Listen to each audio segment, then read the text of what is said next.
Praise Lord. എൻ്റെ പ്രിയപ്പെട്ടവരെ, നമ്മൾ പലപ്പോഴും ഉടമ്പടിയിൽ പ്രയോഗിക്കുന്നത് അനുഭവ ദൈവശാസ്ത്രമാണ്. ദൈവശാസ്ത്രത്തിൻ്റെ അനുഭവബന്ധിയായിട്ടുള്ള ആധ്യാത്മിക ശാസ്ത്രങ്ങൾ, ബൈബിൾ ശാസ്ത്രങ്ങൾ ഉപയോഗിക്കണം.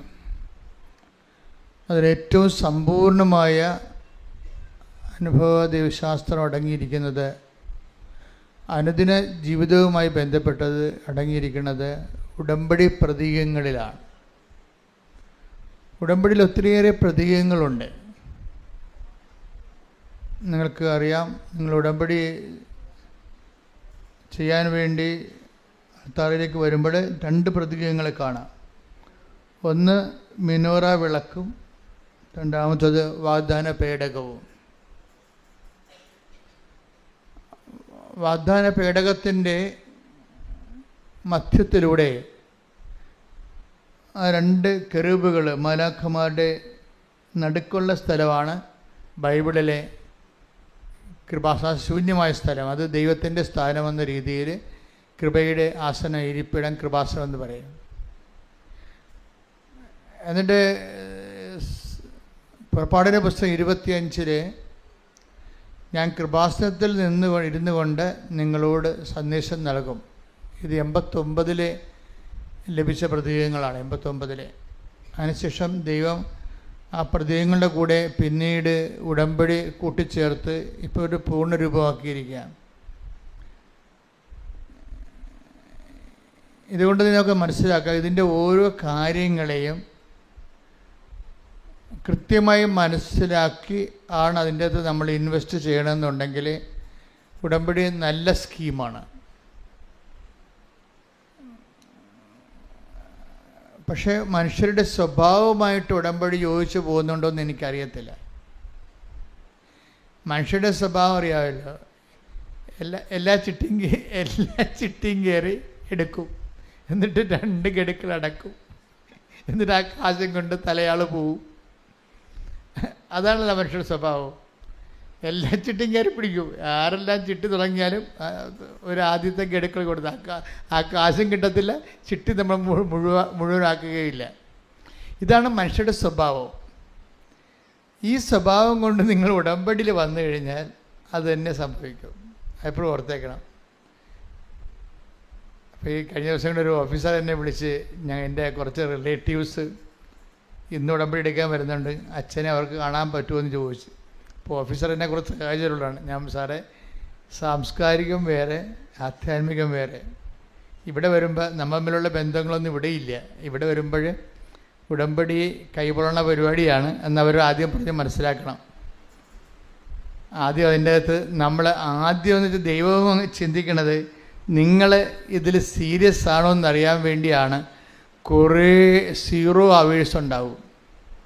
0 അവേഴ്സ് എന്ന് വെച്ച് കഴിഞ്ഞാൽ നോൺ റെസ്പോണ്ടിങ് ആയിട്ടുള്ള, നിങ്ങൾക്ക് ഭയങ്കര ഇപ്പം തന്നെ നടക്കുമെന്ന് പറഞ്ഞിട്ട് വരുന്ന കാര്യമാണ് ആയിരിക്കാം. പക്ഷേ ദൈവം നിങ്ങളുടെ ഈ പരവേശം കാണുമ്പോൾ തന്നെ ഒന്ന് ചവിട്ടിപ്പിടിക്കും.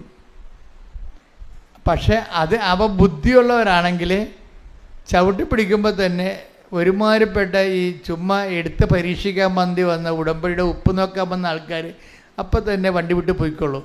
ദൈവം ഉദ്ദേശിക്കുന്നത് അതാണ്, ഞാനും ഉദ്ദേശിക്കുന്നത് അത് തന്നെ. എന്താ പ്രശ്നം വെച്ച് കഴിഞ്ഞാൽ, ദൈവത്തിൻ്റെ സ്വഭാവം അറിയണമല്ലോ. ഞാനിങ്ങനെ എത്രയോ 4 വയസ്സ് മുതൽ കർത്താവിനെ കൂടെ നടക്കണതാണ്. ഇപ്പോൾ ഏറെക്കുറെയൊക്കെ എനിക്ക് ദൈവത്തിൻ്റെ സ്വഭാവം ബൈബിളിൽ നിന്നും അറിയാൻ പറ്റും, ആയിരങ്ങളുടെ അനുഭവങ്ങളിൽ നിന്ന് അറിയാൻ പറ്റും, എൻ്റെ സ്വന്തം അനുഭവത്തിൽ നിന്ന് അറിയാൻ പറ്റും. ഇപ്പോൾ ഏറ്റവും വലിയ കാര്യം ദൈവത്തെ അറിയുക തന്നെയാണ്. അല്ല, നിങ്ങൾക്കൊന്നൊരു ഇൻസിഡൻ്റ് ഉണ്ടായി, ഒരു ഈവൻസ് ഉണ്ടായി, അതിൻ്റെ വെളിച്ചത്തിൽ പെട്ടെന്ന് ദൈവത്തെ അറിയാമെന്ന് പറയുന്നത് നടക്കത്തില്ല. ഇതെന്ന് വെച്ച് കഴിഞ്ഞാൽ അതുകൊണ്ടാണ് ഈ ബൈബിള് വായിക്കണം, ബൈബിള് വ്യാഖ്യാനിച്ച് കേൾക്കണമെന്നൊക്കെ പറയണത്. ബൈബിള് വ്യാഖ്യാനിച്ച് കേൾക്കണത് എന്തിനാണ്? ബൈബിളിലൂടെയാണ് ദൈവം ചരിത്രത്തിലൂടെ ഇടപെട്ടിരിക്കുന്നത്. ദൈവം ഓരോ കാലത്ത് ചരിത്രത്തിലൂടെ ഇടപെട്ടിട്ടുണ്ട് ഓരോ വിഷയങ്ങൾക്കും. അങ്ങനെ ഇടപെട്ടപ്പോൾ ആ ദൈവത്തിൻ്റെ ഇടപെട്ടുന്ന രീതികൾ, ദൈവത്തിൻ്റെ പെരുമാറ്റ രീതികൾ, ഇപ്പോൾ നമുക്ക് ഏറെക്കുറെ നമുക്ക് ഇന്ന വിഷയത്തിൽ ഇന്ന ഉത്തരവായിരിക്കും ദൈവത്തിൻ്റെ ഭാഗത്ത് വരണം നമുക്കറിയാൻ പറ്റും. അതിപ്പോൾ നിങ്ങൾ ഞാൻ തലക്കൈ വെച്ചിരിക്കുമ്പോൾ ചില ആൾക്കാരോട് അപ്പം തന്നെ മെസ്സേജ് പറഞ്ഞു വിടത്തില്ലേ? ഒക്കെയാണോ? ചിലരോട് പറയും സാക്ഷ്യം പറയാൻ വരണം, ചിലർക്ക് ഡേറ്റ് പറഞ്ഞു കൊടുക്കും, ചിലരോട് ഒന്നും മിണ്ടത്തില്ല. എന്താ കാര്യം? ഒന്നും മിണ്ടാത്തതിൻ്റെ കാരണം എനിക്ക് മെസ്സേജ് കിട്ടാത്തത് കൊണ്ടാണ്. അതേസമയം തന്നെ അപ്പോഴെന്താ വെച്ചാൽ അതുകൊണ്ട് നിങ്ങളുടെ കേസ് നോട്ട് ഓക്കെ ആയിട്ടല്ല, ശരിക്കും നിങ്ങളുടെ നിന്ന് കർത്താവ് കുറച്ചുകൂടി പ്രതീക്ഷിക്കുന്നുണ്ട്. ഞാൻ ഒന്നും മിണ്ടാതെ വിടുന്ന ആൾക്കാരാണ് ഏറ്റവും നല്ല ആൾക്കാർ. എൻ്റെ ഒരു അനുഭവത്തിൽ ഞാനൊന്നും മിണ്ടാതെ വിടുന്നത് വെച്ച് കഴിഞ്ഞാൽ അവരെക്കുറിച്ച് അവരുടെ ഇൻവെസ്റ്റ്മെൻറ്റിൽ ദൈവം തൃപ്തനാണ്, പ്രത്യേകിച്ച് മെസ്സേജൊന്നുമില്ല, ആ മരുന്ന് തന്നെ കഴിക്കാൻ പറയും. ആ മരുന്ന് തന്നെ കഴിക്കാൻ പറയും. അപ്പോൾ അതുകൊണ്ടാണ് മിണ്ടാ പോണത്. ചിലരോട് പറയും നിനക്ക് ഇപ്പോൾ ഞാനൊരു ഇൻസെൻറ്റീവ് തന്നില്ലെങ്കിൽ നീ ഇതിനാലെ ഉടമ്പടി ഉഴപ്പിപ്പോവും. പക്ഷേ നിൻ്റെ പഴയകാല ചരിത്രമൊക്കെ നോക്കുമ്പോൾ ഫയൽ കുഴപ്പമില്ലാത്തതാണ്. നിൻ്റെ പ്രത്യേക സാഹചര്യത്തിൽ കുറച്ച് ഫ്ലക്ച്വേഷൻസൊക്കെ ഉണ്ടായിട്ടുണ്ടെങ്കിലും അതുകൊണ്ട് ഈ വിഷയത്തിൽ ഞാൻ ഹെൽപ്പ് ചെയ്യാവുന്ന കാര്യം ദൈവം ആദ്യമേ തന്നെ ഒരു പ്രൊവിഷൻ വെച്ചിട്ടുണ്ട്. എന്താ പ്രൊവിഷൻ? ഉടമ്പടിയുടെ പ്രൊവിഷൻ എന്ന് പറഞ്ഞാൽ ഭയങ്കര സൂപ്പറാണേ. എന്നുവെച്ചാൽ നമുക്ക് 0 മെറിറ്റ്സിൽ ഇതിനകത്ത് ഇൻവെസ്റ്റ് ചെയ്യാൻ പറ്റുമെന്നുള്ളതാണ്. അപ്പം നമുക്ക് ഒരു ദൈവതിരുസന്നിധിയിൽ യാതൊരു ക്രെഡിറ്റുമില്ല. എന്നുവെച്ചാൽ നമുക്കൊരു കഴിവില്ല. ദൈവതിരുസന്നിധിയിൽ നമുക്കൊരു ക്ലെയിം പറയാൻ വേണ്ടി, ഒരു അവകാശം പറയാൻ വേണ്ടി നമ്മുടെ കയ്യിൽ ഒന്നുമില്ല. കുറച്ച് പാപങ്ങളല്ലെന്നും അല്ലാതെ ഒന്നുമില്ല. പക്ഷെ പാപങ്ങൾ ആണ് ഉള്ളെങ്കിലും അത് ബുദ്ധിയുള്ള ആൾക്കാർക്ക് പാപങ്ങൾ ഒരു ക്ലെയിമായിട്ട് വരുന്നുണ്ട്. ബുദ്ധി വേണം. നിങ്ങൾക്ക് പാപം വേറെ ഒന്നും ക്ലെയിമില്ല, പാപങ്ങളെ ഉള്ളെങ്കിൽ നിങ്ങൾക്ക് ബുദ്ധി ഉണ്ടെങ്കിൽ അതൊരു ക്ലെയിമായിട്ട് അവകാശമായിട്ട് വരും. എന്താ കാര്യം? ബുദ്ധി ഉണ്ടെങ്കിൽ പശ്ചാത്തപിക്കാൻ പറ്റും. ബുദ്ധി ഇല്ലാത്തവർ ഒരിക്കലും പശ്ചാത്തപിക്കത്തില്ല. അത് തന്നെ ചെയ്തുകൊണ്ടിരിക്കും. അടി പാഴ്സൽ വാങ്ങിച്ചുകൊണ്ട് പോവുകയും ചെയ്യും. ബുദ്ധിയുള്ളവർ മനസ്സിലാകും ദൈവത്തിൻ്റെ അടുത്താണ് വന്നിരിക്കുന്നത്, നമ്മുടേതായിട്ട് നമ്മുടെ കയ്യിലൊന്നുമില്ല, ഉള്ളത് ഈ പാപങ്ങൾ മാത്രമാണെന്ന് പറഞ്ഞു കഴിഞ്ഞാൽ പരിശുദ്ധാത്മാവ് വിവേചനം കൊടുത്തിട്ട് അവനോട് പറയും നീ ഈ പാപം വെച്ചുകൊണ്ട് തന്നെ രക്ഷപ്പെടാൻ സാധ്യതയുണ്ടെന്ന് പറയും. നിൻ്റെ ഈ പാപ കൂമ്പാരം വെച്ചുകൊണ്ട് തന്നെ രക്ഷപ്പെടാൻ സാധ്യതയുണ്ട്. എന്താ കാര്യം? ഇതിൽ പശ്ചാത്താപത്തിൻ്റെ പാപത്തിൻ്റെ പ്രൊവിഷൻ ഉണ്ടെന്ന് പറയും. അത് പരിശുദ്ധാത്മാവ് പറഞ്ഞുതരാം. അപ്പോൾ പശ്ചാത്താപം എന്ന് പറയും ഇപ്പം ഈ പാപത്തെക്കുറിച്ചൊന്നും മോങ്ങിക്കളിക്കണമല്ലേ? അത്ര മോങ്ങൽ കുറേ കണ്ടിട്ടുള്ളതാണ് ദൈവം.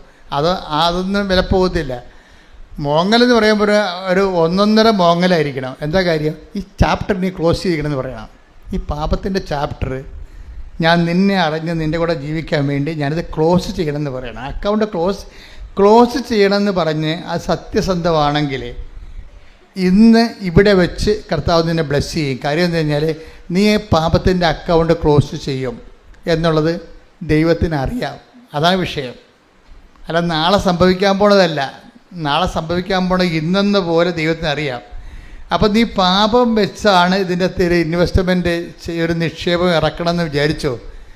അതിൽ നീ എന്താ പറയാനുള്ളത്? കർത്താവ് പറഞ്ഞിട്ടുള്ള കാര്യങ്ങൾ എന്താണ്? മേലിൽ പാപം ചെയ്യരുത്. അതാണ് പശ്ചാത്താപം എന്നാണ്. വെറുതെ അല്ല, വെറുതെ മോങ്ങിക്കണിക്കണമല്ല, അതിൻ്റെ അകത്ത് കാര്യമുണ്ട്. Take the bed of God. മേലിൽ പാപം ചെയ്യരുത്. ശ്രദ്ധിക്കട്ടെ. Hallelujah hallelujah hallelujah hallelujah hallelujah യേശുവേ നന്ദി. Hallelujah hallelujah hallelujah hallelujah. Yohannan 5:14. Yohannan 5:14. പിന്നീട് യേശു ദേവാലയത്തിൽ വെച്ച് അവനെ കണ്ടപ്പോൾ പറഞ്ഞു, ഇതാ നീ സൗഖ്യം പ്രാപിച്ചിരിക്കുന്നു, കൂടുതൽ മോശമായതൊന്നും സംഭവിക്കാതിരിക്കാൻ മേലിൽ പാപം ചെയ്യരുത്. ആരോട് ഐശ്വര്യ പറയണത്?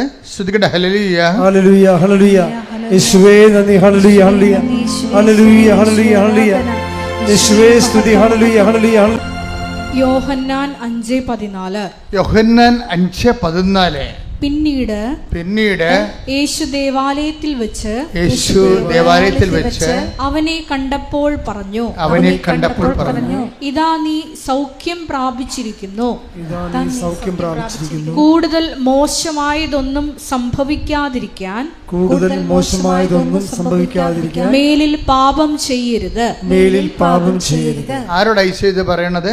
ശ്രദ്ധിക്കട്ടെ. ഹല്ലേലൂയ ഹല്ലേലൂയ ഹല്ലേലൂയ യേശുവേ നന്ദി. Hallelujah hallelujah hallelujah hallelujah hallelujah യേശുവേ സ്തുതി. Hallelujah hallelujah hallelujah. ആരോടാ പറയണത്? 38 വർഷമായി രോഗിയായിരുന്ന ഒരുവൻ അവിടെ ഉണ്ടായിരുന്നു. യോഹന്നാന്റെ 5-ാം അധ്യായം. 38 വർഷമായിട്ട് ബെത്സേദ കടവിലെ രോഗിയായി കിടന്നിരുന്ന മനുഷ്യനെ, അവൻ 0 മെരിറ്റിൽ കിടക്കുന്ന ആളാ. ആ ഭാഗം ഒന്ന് വായിച്ച് ശ്രുതികട്ടെ. Hallelujah hallelujah hallelujah hallelujah hallelujah. യോഹന്നാന്റെ സുവിശേഷം 5-ാം അധ്യായം 1 മുതലുള്ള തിരുവചനങ്ങൾ. ഇതിനുശേഷം യഹൂദരുടെ ഒരു തിരുനാളിന് യേശു ജെറുസലേമിലേക്ക് പോയി. ജെറുസലേമിൽ അജകവാടത്തിനടുത്ത് ഹെബ്രായ ഭാഷയിൽ ബെത്സദ എന്ന് വിളിക്കുന്ന ഒരു കുളമുണ്ടായിരുന്നു. അതിന് 5 മണ്ഡപങ്ങളും. അവിടെ കുരുടരും മുടന്തരും തളർവാദക്കാരുമായ അനേകം രോഗികൾ കിടന്നിരുന്നു. 38 വർഷമായി രോഗിയായിരുന്ന ഒരുവൻ അവിടെ ഉണ്ടായിരുന്നു. അവൻ അവിടെ കിടക്കുന്നത് യേശു കണ്ടു. അവൻ വളരെ നാളായി കിടപ്പിലാണെന്ന് അറിഞ്ഞ് യേശു ചോദിച്ചു, സുഖം പ്രാപിക്കാൻ നിനക്ക് ആഗ്രഹമുണ്ടോ? അവൻ പറഞ്ഞു, കർത്താവേ, വെള്ളമിളകുമ്പോൾ എന്നെ കുളത്തിലേക്കിറക്കാൻ ആരുമില്ല. ഞാൻ എത്തുമ്പോഴേക്കും മറ്റൊരുവൻ വെള്ളത്തിൽ ഇറങ്ങിക്കഴിഞ്ഞിരിക്കും. യേശു അവനോട് പറഞ്ഞു, എഴുന്നേറ്റ് കിടക്കയെടുത്ത് നടക്കുക. അവൻ തൽക്ഷണം സുഖം പ്രാപിച്ച് കിടക്കയെടുത്ത് നടന്നു. അന്ന് സാബത്തായിരുന്നു.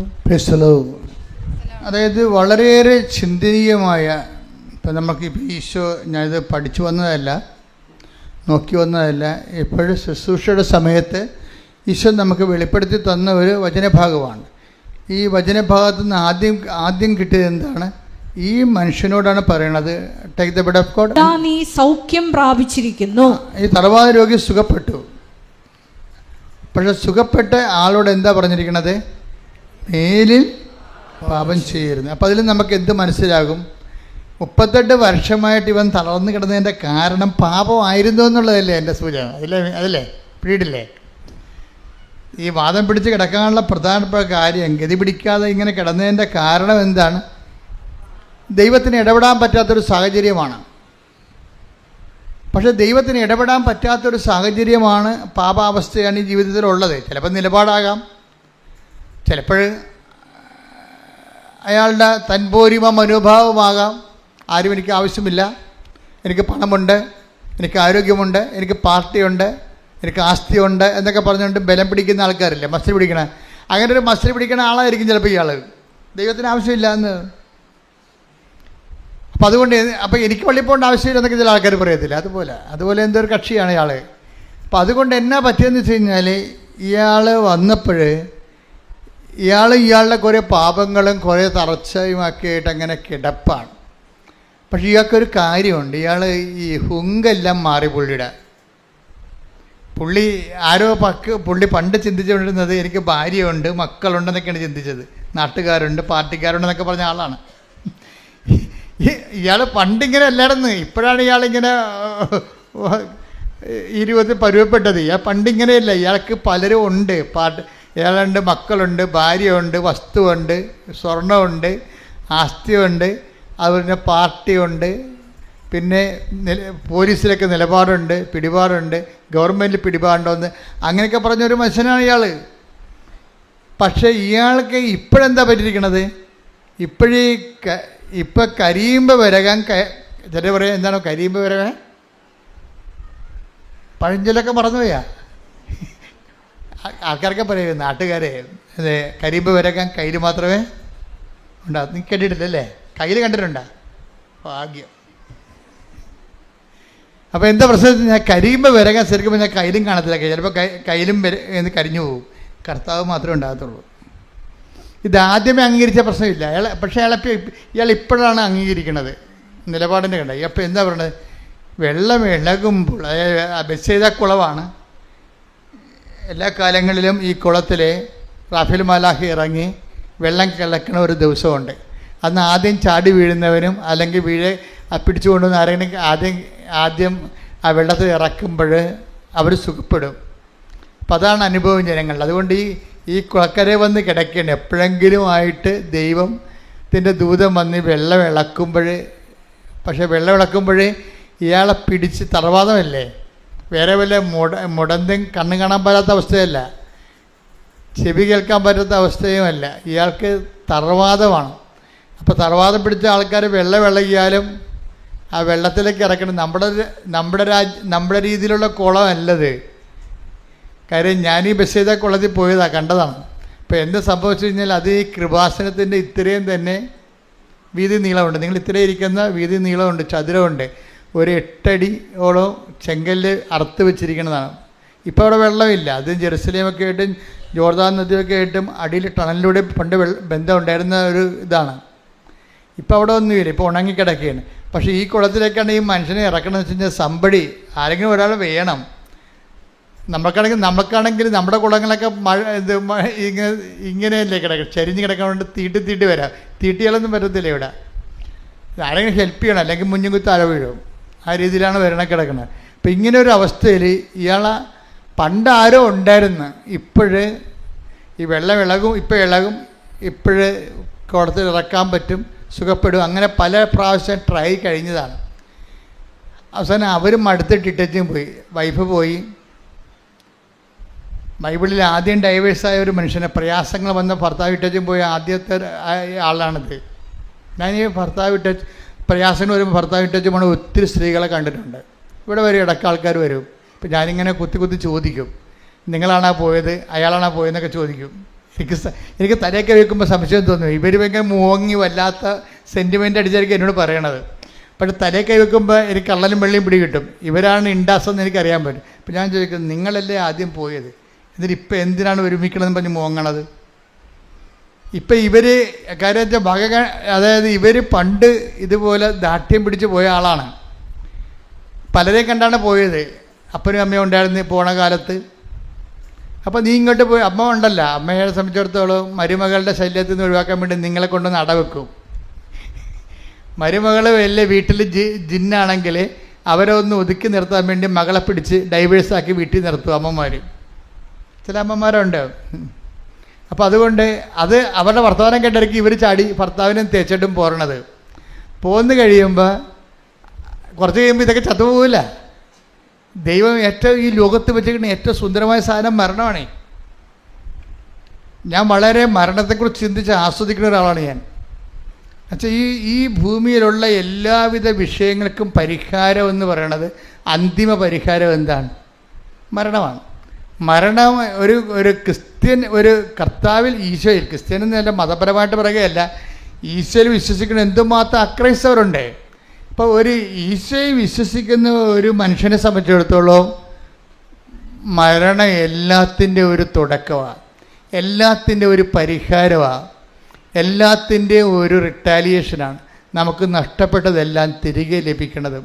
നമ്മൾ ഈ ഒരാളെ വെച്ചാണ് ജീവിച്ചിരിക്കുന്നത്, ഒരാളിൻ്റെ വാക്കും പ്രതിയാണ് ജീവിച്ചിരിക്കുന്നത്. ഈ ഒരാളുടെ വാക്കും പ്രതിയാണ് ക്ഷമിച്ചു കൊടുത്തിരിക്കുന്നത്. ഇയാളിൻ്റെ വാക്കിനെ ഓർത്തിട്ടാണ് നമ്മൾ കോംപ്രമൈസ് ചെയ്തിരിക്കുന്നത്, എല്ലാം യേശുക്രിസ്തുവിൻ്റെ നാമത്തിൽ. അപ്പോൾ അതുകൊണ്ടാണ് ബൈബിൾ പറയണത്, ഇതാ ഞാൻ വരുന്നു, എൻ്റെ സമ്മാനവും കൊണ്ട് വരുന്നു എന്ന്. Take the word of God. വെളിപ്പാടിന്റെ പുസ്തകം 22:12. ഇതാ ഞാൻ വേഗം വരുന്നു. എന്നിട്ട് പറഞ്ഞ ഇതാ ഞാൻ വേഗം വരുന്നു, എൻ്റെ സമ്മാനവും ഞാൻ കൊണ്ടുവരുന്നുണ്ട്.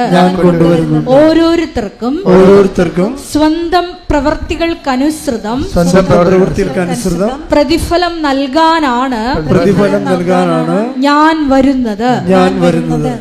അപ്പോൾ ഇതിൻ്റെ വിഷയം എന്ന് പറയുന്നത്, നമ്മൾ ഈ ലോകത്ത് ജീവിക്കുമ്പോൾ പലപ്പോഴും പല കാര്യങ്ങൾക്കും നമ്മൾ പ്രക്ഷുബ്ധരാണ്. എന്താണ്?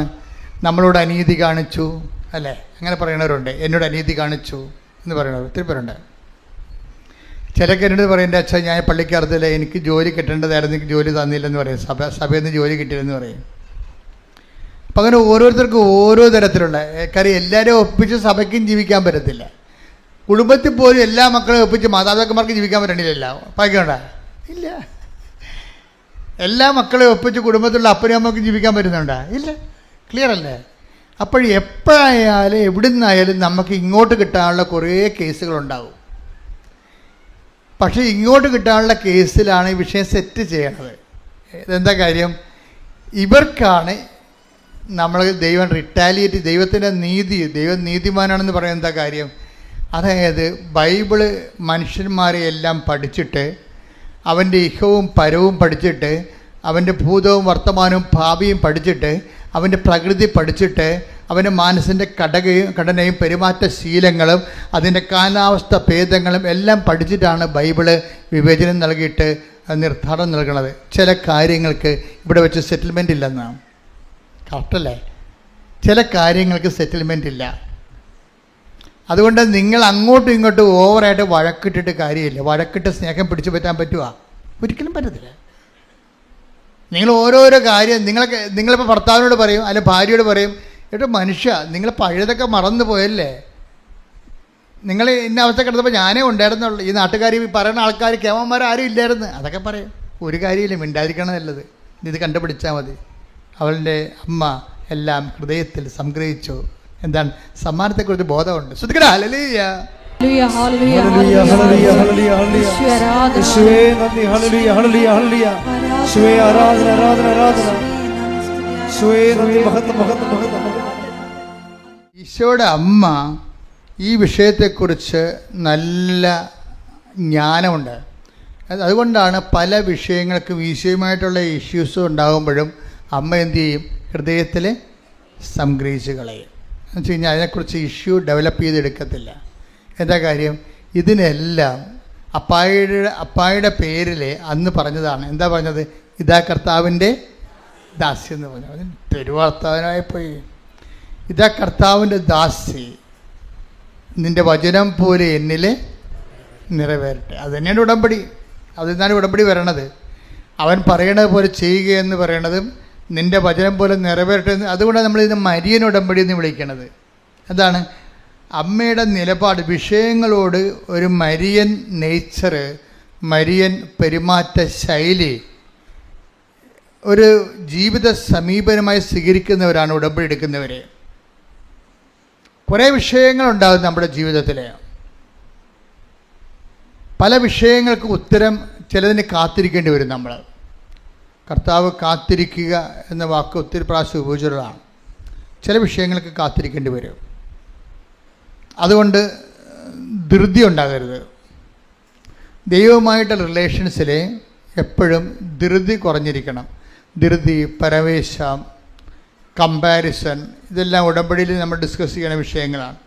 മറ്റുള്ളവരുടെ പാത്രത്തിട്ട് നോക്കി അവർക്കത് കിട്ടി, ഇത് കിട്ടി, ഞാൻ ദൈവത്തോട് വർഷങ്ങളായിട്ട് നടക്കുന്നതാണ്, എന്നിട്ട് എനിക്കൊന്നും കിട്ടിയില്ല, ഞാൻ അവിടെ മുമ്പ് ചെറുതായി, കൊച്ചായി. ഇതിനൊക്കെ ദൈവം അഹങ്കാരികളെന്ന് പറയും. അഹങ്കാരി അത് ദൈവമായിട്ട് ഇടപെടുമ്പോൾ എപ്പോഴും ഇത് കമ്പാരിസൺ കുറക്കണം.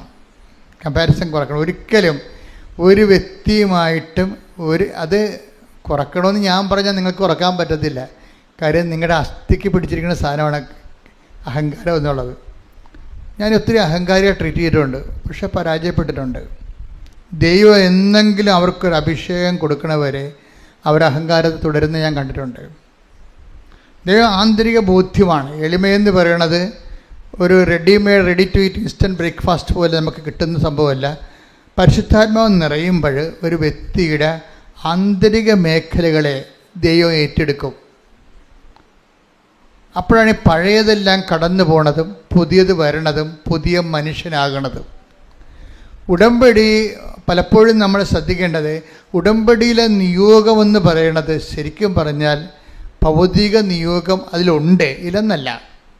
പക്ഷേ അതുപോലെ തന്നെയുണ്ട് ആധ്യാത്മിക നിയോഗം. സമ്പൂർണ്ണ ഉടമ്പടിയുടെ ഒരു പ്രയോക്താവാകണമെങ്കിൽ ഇപ്പോൾ ആധ്യാത്മിക നിയോഗം കൂടി. ആധ്യാത്മിക നിയോഗം എന്ന് പറയുന്നത് പരിശുദ്ധാത്മാവിന് നമ്മളിലെ ശാന്തമായിട്ട് പ്രവർത്തിക്കാൻ പറ്റിയ. പരിശുദ്ധാത്മാവിൻ്റെ പ്രത്യേകത എന്ന് പറഞ്ഞാൽ ഇടിച്ചു തള്ളി കയറി ബലപ്രയോഗം നടക്കത്തില്ല. മറിച്ച് ശാന്തതയുടെ ആത്മാവും അതുപോലെ തന്നെ സംയമനത്തിൻ്റെ ആത്മാവാണ്.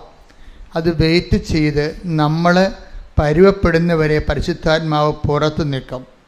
അല്ലെങ്കിൽ അതിൻ്റെ പുൾസിങ് ആയിട്ടുള്ള പ്രവർത്തനങ്ങളിലേക്ക് വരത്തില്ല. പരിശുദ്ധാത്മാവിന് പലതരത്തിലുള്ള ഘടകപ്രവർത്തനങ്ങളുണ്ട്. ഇപ്പോൾ നമ്മൾക്കായി അനുഭവിക്കണമെന്നൊക്കെ പറയുന്നത് അതിൻ്റെ ABCD പ്രൈമറി ആയിട്ടുള്ള ഇടപെടലുകളാണ് പരിശുദ്ധാത്മാവിൽ നമ്മൾ അനുഭവിക്കുന്നത്. പരിശുദ്ധാത്മാവിൻ്റെ ഹൈസ്കൂളിംഗ് ഉണ്ട്, അതുപോലെ പരിശുദ്ധാത്മാവിൻ്റെ കോളേജിംഗ് ഉണ്ട്, പിന്നെ പ്രൊഫഷണൽ കോളേജിങ് ഉണ്ട്, സെക്ഷൻസ് ഇങ്ങനെ വ്യത്യാസമുണ്ട് പരിശുദ്ധാത്മാവിൻ്റെ. അപ്പോൾ ഇപ്പം നമ്മൾ ഓരോ സമയവും ദൈവത്തിന് വേണ്ടി ദൈവത്തിൻ്റെ തിരുമനസ്സിനെ സന്തോഷിക്കുന്നതനുസരിച്ച് ദൈവത്തിൻ്റെ സമർപ്പിക്കുമ്പോൾ സന്തോഷം ഉണ്ടാകും. സമർപ്പിക്കുമ്പോഴേ സന്തോഷം ഉണ്ടാകും, സന്തോഷം ഉണ്ടാകണം. കാര്യം സമർപ്പിപ്പോൾ ഒരു കുഞ്ഞിനെ നിങ്ങളുടെ ഒരു കുഞ്ഞിനെ ഇപ്പോൾ നിങ്ങൾ ഗർഭിണിയാണ്, കുഞ്ഞിന് ഹൃദയത്തിന് ഹോളുണ്ടെന്ന് ഡോക്ടർ പറയുന്നു, ഓട്ടിസം ഉണ്ടെന്ന് ഡോക്ടർ പറയുന്നു. അപ്പോൾ ഒന്ന് ടെർമിനേറ്റ് ചെയ്ത് കളയണമെന്ന് നിങ്ങൾ പറയും, ഡോക്ടർ പറയും ചിലപ്പോൾ. അപ്പോൾ നിങ്ങൾ വന്ന് എന്നോട് ചോദിക്കും ടെർമിനേറ്റ് ചെയ്യണോ വേണ്ടിയെന്ന്. അപ്പോൾ കർത്താവ് എനിക്ക് തന്നൊരു മെസ്സേജ് അനുസരിച്ച് ഞാൻ നിങ്ങളോട് സംസാരിക്കും. ആ 90% ടെർമിനേറ്റ് ചെയ്യുന്നത് കളയേണ്ടെന്നേക്കെ പറയത്തുള്ളൂ. അപ്പോൾ റിസ്ക് എല്ലാം ആടുകയാകും, എൻ്റെതും നിങ്ങളുടേതും ആകും. കാര്യം എന്നിലൂടെയാണല്ലോ കർത്താവ് അത് പറഞ്ഞിരിക്കുന്നത്. നിങ്ങൾക്കും ആ റിസ്ക് ഉണ്ടാകും. അപ്പോൾ ഞാൻ ചോദിക്കും, ഈ റിസ്ക് എടുക്കാൻ നിങ്ങൾ തയ്യാറാണോ? കാര്യം എന്താണ്, ഇവരുടെ വയറ്റിലെ കുഞ്ഞ് ഓട്ടിസത്തിൻ്റെ കുഞ്ഞാണെന്ന് ഡോക്ടർ മെഡിക്കൽ സയൻസ് പറയുകയാണ്. അപ്പം മെഡിക്കൽ സയൻസാണ് അന്തിമ വാക്കെന്ന് ധരിക്കുന്നവർക്ക് ആ മെഡിക്കൽ സയൻസിൻ്റെ ആയിട്ടുള്ള ഫലങ്ങളാണ് ഉള്ളത്. മെഡിക്കൽ സയൻസ് അല്ല അന്തിമ വാക്ക്, കർത്താവിൻ്റെ വചനമാണ് അന്തിമ വാക്കെന്ന് പറഞ്ഞിരിക്കുന്നവർക്ക് കർത്താവിൻ്റെ വചനത്തിൻ്റെ ഫലമാണുള്ളത്. അതാണ് ബൈബിളിൻ്റെ ഒരു രീതി. അതാണ് പ്രവാചകനെന്ന് വിളിക്കുന്നവർക്ക് പ്രവാചകന്റെ പ്രതിഫലം. ശ്രുതികൾ ഹല്ലേലൂയ ഹല്ലേലൂയ ഹല്ലേലൂയ ഹല്ലേലൂയ യേശുവേ നന്ദി hallelujah hallelujah hallelujah hallelujah hallelujah യേശുവേ സ്തുതി ഹല്ലേലൂയ. 10:41 മത്തായിയുടെ സുവിശേഷം 10:41 വാക്യം. പ്രവാചകനായി സ്വീകരിക്കുന്നവന് പ്രവാചകനായി സ്വീകരിക്കുന്നവന് പ്രവാചകന്റെ പ്രതിഫലവും നീതിമാനായി സ്വീകരിക്കുന്നവന് നീതിമാന്റെ പ്രതിഫലവും ലഭിക്കുന്നു. അതായത് പ്രവാചകനെ നീതിമാനായിട്ട് കണക്കാക്കുന്നവന് പ്രവാചകന്റെ പ്രതിഫലം ലഭിക്കത്തില്ല. അതാണ് വിഷയം. നിങ്ങൾ എങ്ങനെയാണ് ഈ വിഷയത്തെ സമീപിക്കുന്നത്? നിങ്ങൾ ദൈവവചനത്തിനാണ് മോർ ഇമ്പോർട്ടൻസ് കൊടുക്കുക. അപ്പം ഞാൻ ഇവരുടെ ഹിസ്റ്ററി തിരക്കും. അപ്പം നിങ്ങളുടെ കുഞ്ഞിനെ ഇങ്ങനെ അബോർട്ട് ചെയ്ത് കളയണമെന്ന് പറഞ്ഞു കഴിഞ്ഞാൽ ഞാൻ പിന്നെ ഉടനെ ഇവിടെ ഇൻഫ്രാസ്ട്രക്ചറാണ് അന്വേഷിക്കുന്നത്. നിങ്ങൾ ദൈവവചനത്തിന് വേണ്ടി നേരത്തെ ജീവിച്ചിട്ടുണ്ടോ? ദൈവവചനത്തിൻ്റെ ഗുണങ്ങൾ നിങ്ങൾക്കറിയാവോ? ദൈവവചനത്തിനെക്കുറിച്ച് നിങ്ങൾക്ക് ആഴമായ ബോധ്യമുണ്ടോ? കർത്താവ് ഇങ്ങനൊരു വചനം പറഞ്ഞാൽ വിശ്വസിക്കാനുള്ള കഴിവുണ്ടോ? കുറേ ചോദ്യങ്ങൾ ചോദിക്കും. ചോദ്യങ്ങളെല്ലാം നോക്കുകയാണെങ്കിൽ ഞാൻ പറയും, കീപ് ദ ചൈൽഡ്, കുഞ്ഞിനെ സൂക്ഷിക്കുക. കർത്താവ് ഇതിൻ്റെ എന്തെങ്കിലും കേടുണ്ടെങ്കിൽ ഗർഭത്തിൽ വെച്ച് തന്നെ കർത്താവ് ഇതിനെ പരിഹരിച്ചിട്ട് നിനക്ക് ആരോഗ്യമുള്ള കുഞ്ഞിനെ തരും. എന്താണ്? അവൾക്ക് എൻ്റെ കഴിവുണ്ട്. കർത്താവിൻ്റെ വചനം വിശ്വസിക്കാൻ ഒരു കഴിവ് വേണം. ഈ ദിവസങ്ങളിലെ സിമി ജോൺ എന്നും പറഞ്ഞൊരു മോളൊരു സാക്ഷ്യം പറഞ്ഞായിരുന്നു. സിമി ജോണിൻ്റെ കുറേ സാക്ഷ്യങ്ങളുണ്ട്. അതിൽ ഒരു സാക്ഷ്യം എനിക്കിഷ്ടപ്പെട്ടതെന്ന് വെച്ച് കഴിഞ്ഞാൽ, സിമി ജോണിന് 6 പ്രാവശ്യം മറ്റേ OETക്ക് തോറ്റ്. 6 പ്രാവശ്യം OETക്ക് തോറ്റെന്ന് പറയുമ്പോൾ ഒരു വല്ലാത്ത തോൽവിയായി. ഇപ്പം 6 പ്രാവശ്യമൊക്കെ തോക്കുമ്പോൾ ഒരു മനുഷ്യൻ ചിലരുടെ കോൺഫിഡൻസ് പോകും, ചിലരുടെ കോൺഫിഡൻസ് കിട്ടും. എന്ന് വെച്ച് കഴിഞ്ഞാൽ പരിശുദ്ധാത്മാവ് നിറഞ്ഞ് ഈ നിരാശയുടെ വിഷയം കാണുന്നവർക്ക് കോൺഫിഡൻസ് പോയിക്കൊണ്ടിരിക്കും. അല്ല, ഇത്രയും 6 പ്രാവശ്യം തോറ്റതല്ലേ, അത് തന്നെയാണ് എൻ്റെ ജയം എന്ന് പറഞ്ഞുകൊണ്ട് എന്നെ കർത്താവ് ഞാനൊരു ബിലോ ആവറേജ് സ്റ്റുഡൻ്റാണ്, എന്നെ ഇവിടം വരെ എത്തിച്ചില്ലേ, എൻ്റെ റിസൾട്ടിൽ മാറ്റമുണ്ടല്ലോ, പോസിറ്റീവായിട്ട് ചേഞ്ച് ഉണ്ടല്ലോ, അപ്പോൾ 7ാമത്തെ പ്രാവശ്യം ജയിക്കും എന്ന് പരിശുദ്ധാത്മാവ് അവർക്ക് തോന്നിക്കും. അപ്പോൾ അതാണ് നമ്മുടെ ഇൻഫ്രാസ്ട്രക്ചർ എന്താണ്, അതനുസരിച്ചാണ് ദൈവം പ്രവർത്തിക്കുന്നത് അതിൻ്റെ അടുത്ത്. അപ്പോൾ ഉടനെ അവർക്ക് പ്രത്യാശ ഉണ്ടാകും, അവർ സന്തോഷത്തോടെ വന്ന് 7ാം പ്രാവശ്യം എഴുതും. ഈ സിമി ജോണിനെ സംബന്ധിച്ചിടത്തോളം പ്രത്യാശയുമില്ല, നിരാശയുമില്ല, ജീവിക്കണമെന്നുള്ള ആഗ്രഹം മാത്രമേ ഉള്ളൂ, ആശ മാത്രമേ ഉള്ളൂ. അങ്ങനെ ഉണ്ടാകത്തില്ല, അവർക്ക് ന്യൂട്രൽ കേസ് ഉണ്ടാവും. പ്രത്യാശയുമില്ല, നിരാശയുമില്ല, പിന്നെന്താ ഉള്ളത്? ജീവിക്കണമെന്നുള്ള ആശ. ഞാൻ ഇത്രയും പൈസ ഇതിനത് ഇൻവെസ്റ്റ് ചെയ്ത് 35 രൂപ വേണമല്ലോ OETക്ക് ഒരു പ്രാവശ്യം. അപ്പം അവസാനം വന്നപ്പോൾ ഈ 7ാമത്തെ പരീക്ഷയുടെ സമയം വന്നപ്പോൾ ഇവർക്ക് ജലദോഷം, പനി, തൊണ്ടകാഴ്ച, ചുമ, അതങ്ങനെ ന്യൂമോണിയയിലായിട്ട് പോയിക്കൊണ്ടിരിക്കുകയാണ്. സംസാരിക്കാൻ പോലും പറ്റണില്ല. അപ്പോൾ അവൾക്ക് തോന്നി, സിബിജോനെ നോക്കി പരീക്ഷ ഒന്ന് എക്സ്റ്റെൻഡ് ചെയ്യാം, കാര്യം ഇപ്പം ക്ഷീണമാണല്ലോ, രോഗമാണല്ലോ, എക്സ്റ്റെൻഡ് ചെയ്തേക്കാമെന്ന് വിചാരിച്ച്. അപ്പോൾ അവർ ഇതിൻ്റെ ഓഫീസിൽ വിളിച്ചു ചോദിച്ചു, എനിക്ക് പാടില്ല, ഞാൻ കിടപ്പാണ്, എനിക്ക് 7ാമത്തെ പരീക്ഷ എഴുതാൻ പറ്റുമെന്ന് തോന്നണില്ല, അപ്പം എനിക്ക് എക്സ്റ്റെൻഡ് ചെയ്ത് തരണമെന്ന് പറയും. ഉടനെ അവർ പറയും എക്സ്റ്റെൻഡ് ചെയ്യാൻ കുഴപ്പമില്ല, 14,000 രൂപ എക്സ്ട്രാ കെട്ടിവെക്കാൻ പറയും. 15,000 രൂപ കെട്ടിവെക്കണമല്ലോ. അപ്പോൾ എക്സ്റ്റെൻഡ് ചെയ്യണമെന്നുണ്ടെങ്കിൽ 14,000 രൂപ എക്സ്ട്രാ കെട്ടിവെക്കാൻ പറയും. അപ്പോൾ അതോടുകൂടി പറഞ്ഞ് അവൾ ഭയങ്കര പാവപ്പെട്ട പെണ്ണാണ്, അതുകൊണ്ട് അത് പൈസ ഇല്ല, കാര്യം ഇത്രയും എഴുതിയില്ലേ. 35 രൂപ വെച്ച് 6 പ്രാവശ്യം ഓൾറെഡി കൊടുത്തു. ഇപ്പോൾ എക്സ്റ്റെൻഡ് ചെയ്യാൻ വന്നപ്പോൾ വീണ്ടും ആ 35 കൂടെ വേറെ ഒരു 15 എന്ന് പറയുമ്പോൾ 49,000 രൂപ വരും.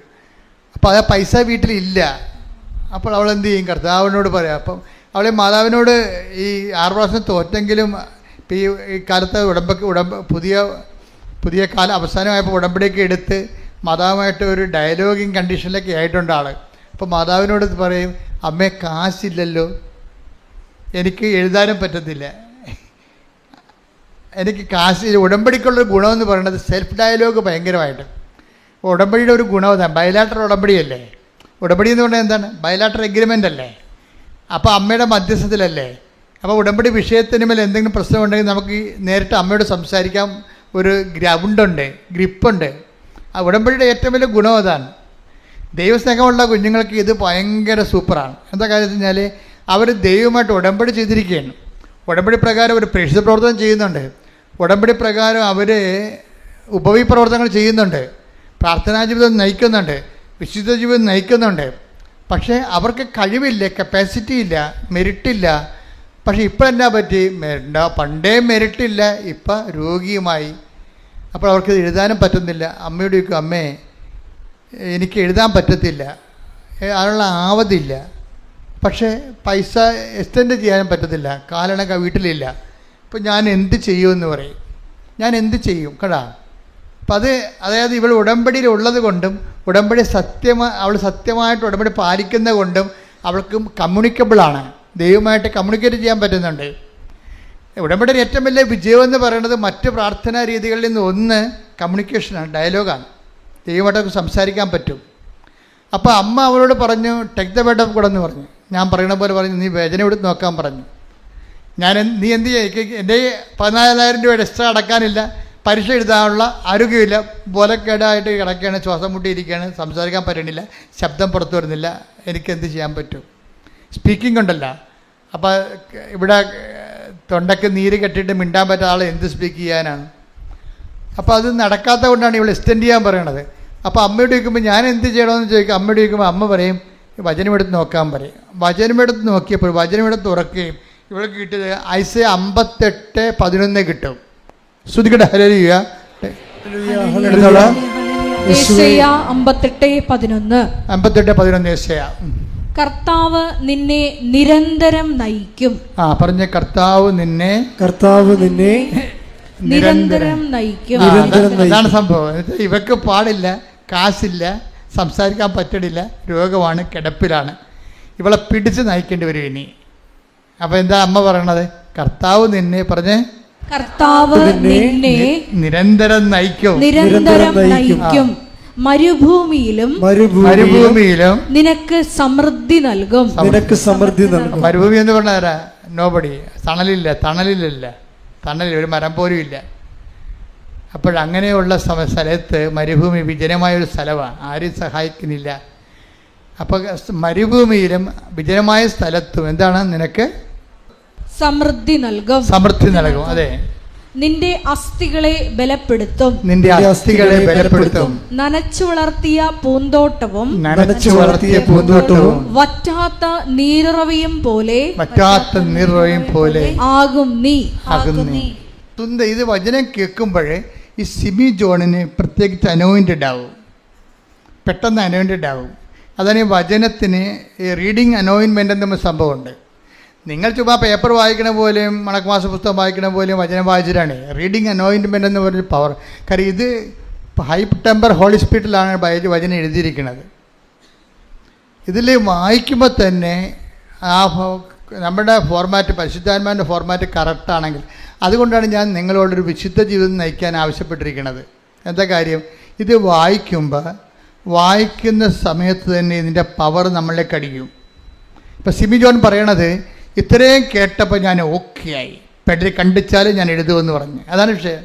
തീരുമാനം ആരുമില്ല, ഒരു അച്ഛനും ഇല്ല, കൗൺസിലറും ഇല്ല, ആരുമില്ല, കർത്താവ് അവളും മാത്രമേ ഉള്ളൂ. എന്താ ഇത്രയും കേട്ടവ? എന്താണ്? മരുഭൂമിയിൽ ഞാൻ നിന്നെ സന്ധിക്കും. പിന്നെ എന്തൊക്കെയാണ് പറയണത്? കുറേ കാര്യം പറയാനുണ്ട്. എന്താണ്?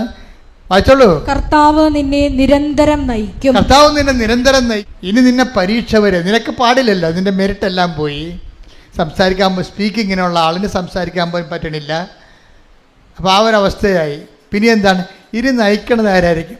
കർത്താവ് നിന്നെ പറഞ്ഞേ, കർത്താവ് നിന്നെ നിരന്തരം നയിക്കും. നിരന്തരം കൈയടിക്കട്ടെ, ഹല്ലേലൂയ, ഹല്ലേലൂയ, ഹല്ലേലൂയ, ഹല്ലേലൂയ. യേശുവേ എല്ലാ അവസ്ഥകളിലും ഞങ്ങളെ കൈപിടിച്ച് നന്ദി പറയുന്നു. പുതിയ വഴികൾ തുറന്നിടുന്നതിന് നന്ദി പറയുന്നു. പരിശുദ്ധ പരമ ദിവ്യകാരുണ്യത്തിന് എന്നേരവും ആരാധനയും സ്തുതിയും പുകഴ്ചയും ഉണ്ടായിരിക്കട്ടെ. അപ്പോൾ എപ്പോഴും ഉടമ്പടി എടുത്ത് ഉറങ്ങി ജീവിക്കുന്ന ആൾക്കാർ ശ്രദ്ധിക്കണം കേട്ടോ. നിങ്ങളൊന്ന് ഉണരണം. നിങ്ങളെ കൊണ്ടുവന്ന് ഇടിച്ചു തല്ലി കൊണ്ടുവന്ന് ചെയ്തിരിക്കുന്ന സംഭവമല്ല. ഉടമ്പടി ജീവിത ഫോർമാറ്റിലേക്ക് സത്യസന്ധമായിട്ട് നിങ്ങൾ ഉടമ്പടിയിലേക്ക് ഇറങ്ങി വരുമ്പോൾ ദൈവം ആരാണെന്ന് നിങ്ങൾ അറിയും. ഇപ്പം ഇവരോട് എന്താ പറഞ്ഞിരിക്കണത്?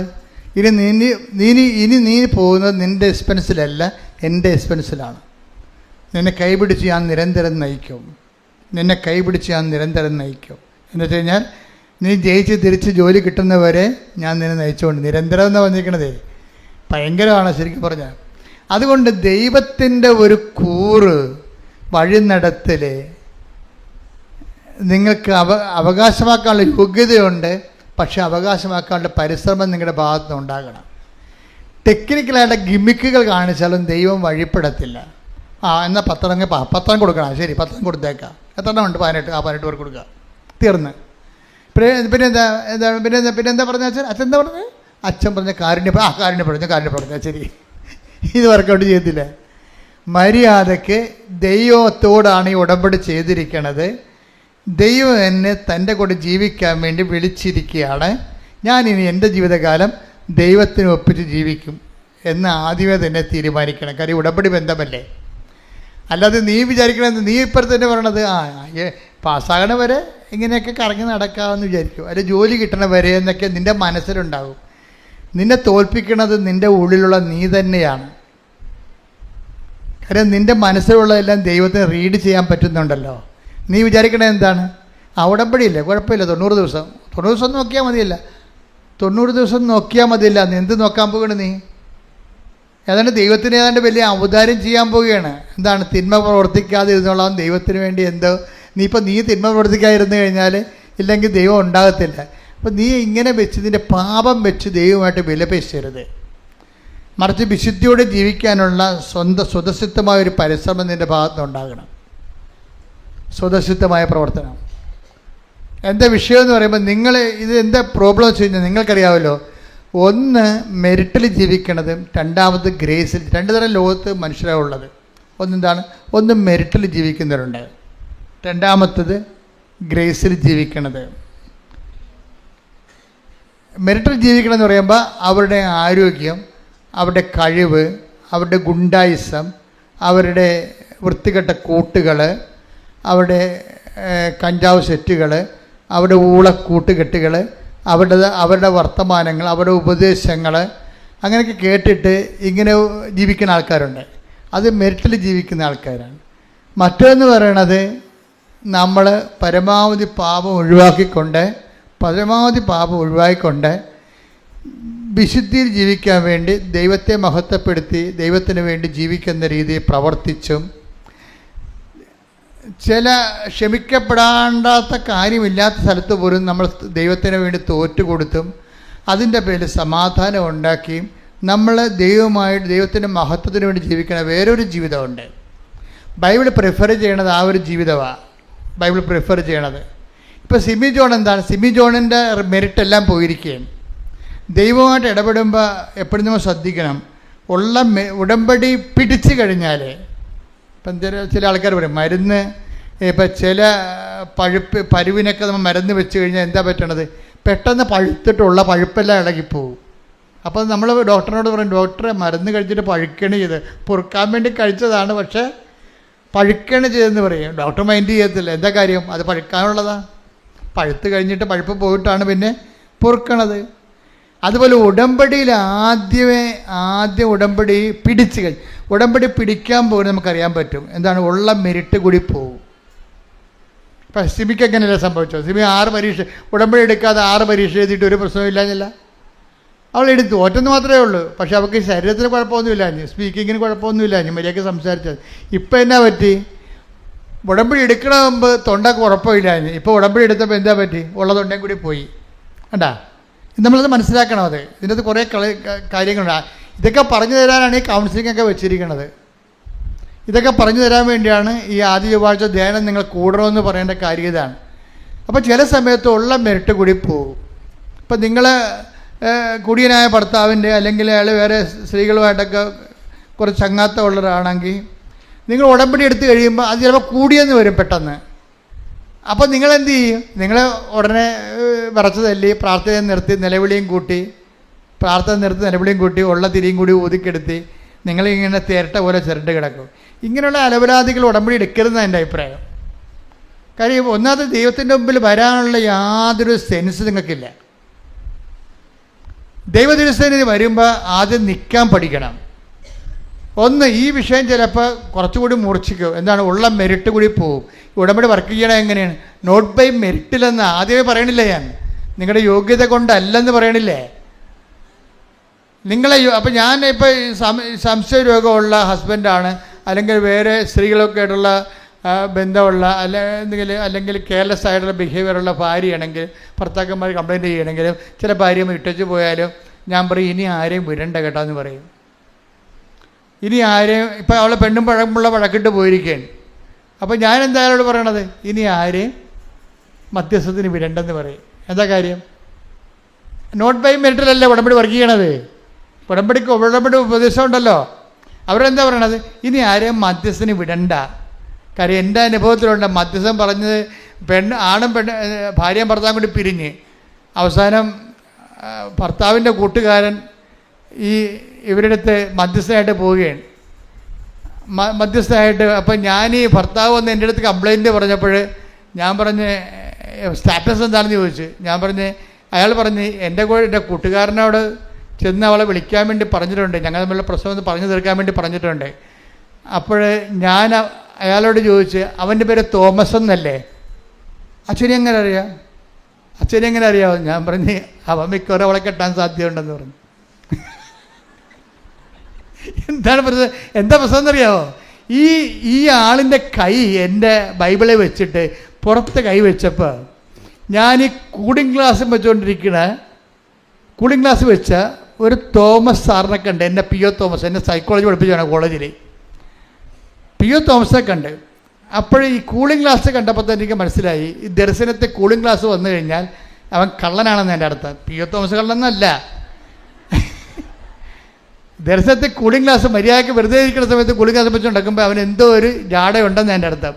അപ്പോൾ ഞാൻ പറഞ്ഞ്, അതാണ് ഈ തോമസിനെ, എനിക്ക് ഇയാളെ വിട്ട ആളെ എനിക്കറിയത്തില്ലല്ലോ. എനിക്ക് മനസ്സിലായില്ലേ, ഈ ആൾ ഭാര്യയെടുത്ത് കോംപ്രമൈസിന് വിട്ട ആളിൻ്റെ പേര് തോമസ് ആണെന്ന് എനിക്കറിയത്തില്ല. അത് തോമസ് ആണെന്ന് കർത്താവിന് എന്നെ മനസ്സിലാക്കാൻ വേണ്ടി എനിക്ക് മനസ്സിലാകുന്ന തോമസിനെ ദർശനത്തിൽ അവതരിപ്പിക്കുകയാണ്. ദൈവം എന്ത് രസമാണെന്നറിയാം ദൈവത്തിന് കൂടെ ജീവിക്കണത്. എന്നിട്ട് ഈ തോമസ് ഫേക്കാണെന്ന് പറയാൻ വേണ്ടിയാണ് കൂളിംഗ് ഗ്ലാസ് വെച്ചിരിക്കുന്നത്. ഞാൻ പറഞ്ഞു, മിക്കവാറും അവനെ വളക്കെട്ടാൻ സാധ്യതയുണ്ട്, നീ നേരിട്ട് പോണതായിരിക്കും നല്ലത്. ഇതാണ് ദർശനത്തിൻ്റെ പ്രത്യേകത. ഇത് 97 ചരിത്രമാണ്. ഞാൻ ആളെ പറഞ്ഞു കഴിഞ്ഞാൽ ശരിയാകത്തില്ല, നിങ്ങൾക്കറിയാമല്ലോ, അതെൻ്റെ ഒരു സീക്രട്ട് അല്ലേ. അപ്പോൾ എന്താ പ്രശ്നമെന്ന് വെച്ച് കഴിഞ്ഞാൽ, ഇതുപോലെ എല്ലാ വിഷയങ്ങൾക്കും ദൈവികമായ ഇടപെടലുകളുണ്ട്. പക്ഷെ അതേസമയം തന്നെ ഞാൻ ഇവരോട് പറയും, ഇത് ഉടമ്പടി ഫോർമാറ്റ് വരുമ്പോൾ ഇത് നോട്ട് ബൈ മെരിറ്റിലാണ് വർക്ക് ചെയ്യണത്. അഥവാ നമ്മുടെ മധ്യസ്ഥനെ വെക്കണമെന്നുണ്ടെങ്കിൽ അത് കർത്താവിൻ്റെ വിശുദ്ധിയുള്ള ആളും പരിശുദ്ധാത്മാവ് തന്നെ പ്രവർത്തിക്കുമെന്ന് നമുക്ക് ഉറപ്പുള്ള ആളായിരിക്കണം. കാര്യം എന്താണ്, ഈ മധ്യസ്ഥന് 3 ആത്മാവ് പ്രവർത്തിക്കാമല്ലോ, ദൈവാത്മാവ്, ദുഷ്ടാത്മാവ്, ലോകാത്മാവ്. ആളെ തിരഞ്ഞെടുക്കുക നിങ്ങളുടെ അങ്കിളാണെന്നൊരു കാര്യമില്ലേ. ഭയങ്കര കോഴിയായിരിക്കും പറ്റിയ പാർട്ടി. ഇയാളാണ് ചെല്ലണമെന്നുണ്ടെങ്കിൽ പണി കിട്ടും നമുക്ക്. അപ്പോൾ ബന്ധം സ്വന്തം അല്ല പ്രശ്നം. വിശുദ്ധിയോടെ ജീവിക്കുന്ന ഒരാളായിരിക്കണം മധ്യസ്ഥനായിട്ട് വരേണ്ടത് എപ്പോഴും. അല്ലെങ്കിൽ എന്താ പറ്റണമെന്ന് വെച്ച് കഴിഞ്ഞാൽ മനുഷ്യരൂപി പ്രവർത്തിക്കും, ലോകാരൂപി പ്രവർത്തിക്കും, ദൈവാരൂപി പ്രവർത്തിക്കത്തില്ല, മാറി നിൽക്കും. ഇത് ഭയങ്കര സീരിയസ് ആയിട്ട് എടുക്കേണ്ട വിഷയമാണ്. അപ്പം അതുകൊണ്ട് തന്നെ അതുപോലെ തന്നെയാണ് ഈ മധ്യസ്ഥമായ ഈ വിഷയം വരുമ്പോഴേ ഒന്ന് ശ്രദ്ധിക്കട്ടെ മക്കളെ. യേശു സ്വസ്ഥം. ഹല്ലേലൂയ.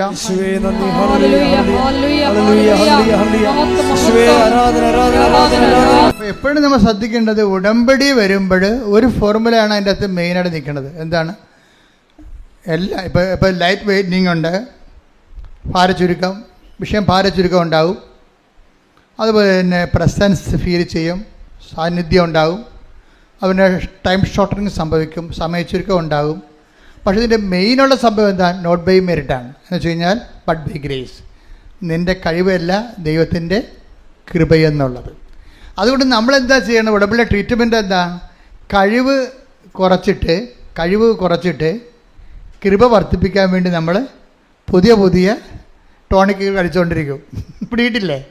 ഇവിടെ ചെയ്യണതാണ് കഴിവ് കുറക്കും. എന്ന് വെച്ച് കഴിഞ്ഞാൽ വീട്ടുകാർ, സ്വന്തപ്പെട്ടവർ, സഹോദരങ്ങൾ, ഇങ്ങനെ കുറേ ആൾക്കാർ നമ്മുടെ കഴിവില്ലേ അത് കുറച്ചിട്ട് ദൈവത്തിൻ്റെ കഴിവ് പ്രവർത്തിക്കാൻ പറ്റുന്ന രീതിയിൽ റീഫോർമാറ്റ് ചെയ്യണതാണ് ഉടമ്പടി കൗൺസിലിങ്. അപ്പോൾ അതൊക്കെ ചിലപ്പോൾ സെക്കൻഡ് കൊണ്ട് തീരും പരിപാടി. ആൾക്കാരെ വരുമ്പോൾ ജസ്റ്റ് പറഞ്ഞ് കാര്യങ്ങൾ കേൾക്കുമ്പോൾ തന്നെ വിവേചനമൊക്കെ ആവും. അപ്പോൾ തന്നെ ചിലപ്പോൾ റെഡിമെയ്ഡ് ആൻസർ പറയും, ചാപ്റ്റർ ക്ലോസ് ചെയ്യും. കാര്യം എന്തുമാത്രം ആൾക്കാർ ഉടമ്പടി എടുക്കണത്. അല്ല മണിക്കൂർ, 2 മണിക്കൂർ, 3 മണിക്കൂർ ഇരിക്കുന്ന രീതിയല്ല ഇത്. അതൊക്കെ സെക്കൻഡുകൾക്കുള്ളിൽ കാര്യങ്ങളെല്ലാം മാറും ചിലപ്പോൾ. പക്ഷേ എപ്പോഴും നമ്മൾ ശ്രദ്ധിക്കേണ്ട പൊതു ഫോർമാറ്റ് എന്താണ്? നോട്ട് ബൈ മെറിറ്റ് എന്ന് പറഞ്ഞു കഴിഞ്ഞാൽ നമ്മുടെ മെറിറ്റിനെ കുറിച്ചല്ല ചിന്തിക്കേണ്ടത്. പിന്നെ എന്താണ്? ദൈവത്തിൻ്റെ ഗ്രേസിനെ കുറിച്ചാണ്. ഇത് ആഡ് ചെയ്യാൻ വേണ്ടി പുതിയ വിഷയങ്ങൾ നമ്മൾ ദൈവത്തിൻ്റെ മുമ്പിൽ കൃപയുണ്ടാകാം. ചിലപ്പോൾ ചിലർക്ക് ക്ഷമിച്ച് കൊടുക്കും, ചിലർ സമാധാനത്തിലേക്ക് കൊണ്ടുവരും. സമാധാനം സ്ഥാപിക്കുന്നവർ ഭാഗ്യവാന്മാർ, അവരെ ദൈവപുത്രർ എന്ന് വിളിക്കപ്പെടും. ഇല്ലേ? കുടുംബത്തിൽ എപ്പോഴും ഉണ്ടാകേണ്ട വിഷയം എന്താണ്? സമാധാനം സ്ഥാപിക്കുകയാണ്. പക്ഷേ കുടുംബത്തിൽ വരണ എപ്പോഴും നടക്കുന്ന വിഷയം എന്താണെന്ന് അറിയാമോ? കുടുംബത്തിൽ ഇപ്പോൾ 5 പേരുള്ള വീടാണെങ്കിൽ തന്നെ മിക്കവാറും അതിനകത്ത് ഗ്രൂപ്പ് ഉണ്ടാകും. അമ്മയും മക്കളും, ഒരു മകളും ഒരു ഗ്രൂപ്പ്, അപ്പനും മകനും അമ്മയും തമ്മിലൊരു ഗ്രൂപ്പും, ഇളയ മകളും ഗ്രൂപ്പ്, അപ്പനും മൂത്ത മകളും അതിൻ്റെ നടുവത്തെ ഒരു ഗ്രൂപ്പ്, അമ്മാമ്മ ഈ കൂട്ടത്തിൽ കൂടും. ഇങ്ങനെ ഗ്രൂപ്പിസം ഉണ്ടാവും. അപ്പോൾ ഈ ഗ്രൂപ്പിൻ്റെ ഇക്വിലിബ്രിയം, അതിൻ്റെ ഒരു ബാലൻസ് ഉണ്ടല്ലോ. അപ്പോൾ ഈ ബാലൻസ് സൂക്ഷിക്കാൻ വേണ്ടി നിങ്ങൾ പലപ്പോഴും നിങ്ങളുടെ ഗ്രൂപ്പിൽ പെട്ടിരിക്കുന്ന അപ്പനോ അമ്മയോ പറയുന്ന, മകളോ പറയുന്ന കാര്യം തെറ്റാണെങ്കിലും നിങ്ങൾ ചാരിക്കൊടുക്കും.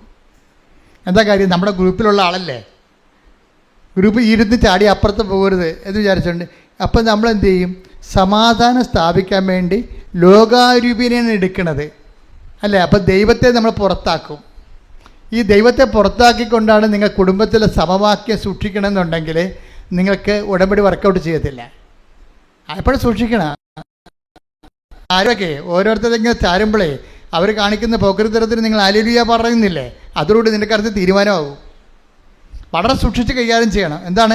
ഞാൻ കർത്താവുമായിട്ട് ഉടമ്പടി ചെയ്തിരിക്കുന്നു എന്നുള്ള ബോധ്യം ഉണ്ടാകണം. അതാണ്. അതുകൊണ്ട് തന്നെ എന്ത് നിലപാടെടുത്താലും നമുക്ക് വേണ്ടി നാളെ ഇന്നലെ കാലങ്ങളിൽ ഒത്തിരിയേറെ കാര്യങ്ങൾ ചെയ്തതായിട്ടുള്ളതാണ്. നീ ഇപ്പം വിശുദ്ധിയാണ്, നീ പുണ്യാളത്തിയാണ്, എന്നാൽ പള്ളിയിൽ പോയി ഇടവകൊക്കെ കയറി ആ രൂപക്കുണ്ടിനകത്ത് കയറി ഇരുന്നോന്ന് പറയും, നിനക്ക് ആവശ്യമില്ലെന്ന് പറയും, നമ്മളെ ഒഴിവാക്കി കളയും. വീട്ടിൽ നമ്മളെക്കൊണ്ട് വലിയ പ്രയോജനമൊന്നും ഇല്ലെന്ന് നമ്മുടെ ഗ്രൂപ്പിന് തോന്നിയാൽ അവർ ന്യൂട്രായിട്ട് ഒഴിവാക്കി കളയും. സ്ഥലത്ത് കിട്ടുന്ന സ്ഥലത്ത് എല്ലാം വെച്ച് പാര വെക്കുകയും ചെയ്യും. നമ്മളെ വേണേ ചോറ് വരെ എടുത്ത് കഴിച്ചു കളയവർ നമ്മൾ താമസിച്ചാൽ. അയ്യോ ഞാനോർത്ത് നീ അവിടുന്ന് കഴിക്കുമെന്ന് ഓർത്ത് എന്ന് വിചാരിക്കും. പോരെ? അപ്പം നമുക്ക് നീരസം അരിശം ഉണ്ടാകണം. പക്ഷേ എന്താ ചെയ്യേണ്ടത്? നിങ്ങളെ ദ്രോഹിക്കുന്നവരെ ആശീർവദിക്കുക മാത്രമേ ചെയ്യാവൂ. ഇപ്പം അതൊക്കെ കർത്താവിൻ്റെ വചനം പറഞ്ഞാലേ നമുക്ക് അങ്ങനെ ജീവിക്കാൻ പറ്റത്തുള്ളൂ. അല്ലെങ്കിൽ അപ്പോൾ നിൻ്റെ ചോറെടുത്ത് അവർ കഴിച്ച് ന്യൂട്രൽ കഴിച്ചാൽ നിന്നെ പട്ടിണിക്കിടാൻ തന്നെ കരുതി കുട്ടിച്ചത് പരിപാടിയാണത്. നിനക്ക് തിരിച്ചു വെച്ചിരിക്കുന്ന പാരയാണ്. അപ്പോൾ നീ എന്താ വിചാരിക്കണം? അപ്പോൾ നീ പറയും സാരമില്ല, ഏത് പട്ടിക്കൊരു ദിവസം ഉണ്ടല്ലോ, നിനക്കിട്ട് ഞാൻ പഴി വെച്ചിട്ടുണ്ടെന്നാണ് പറയണത്.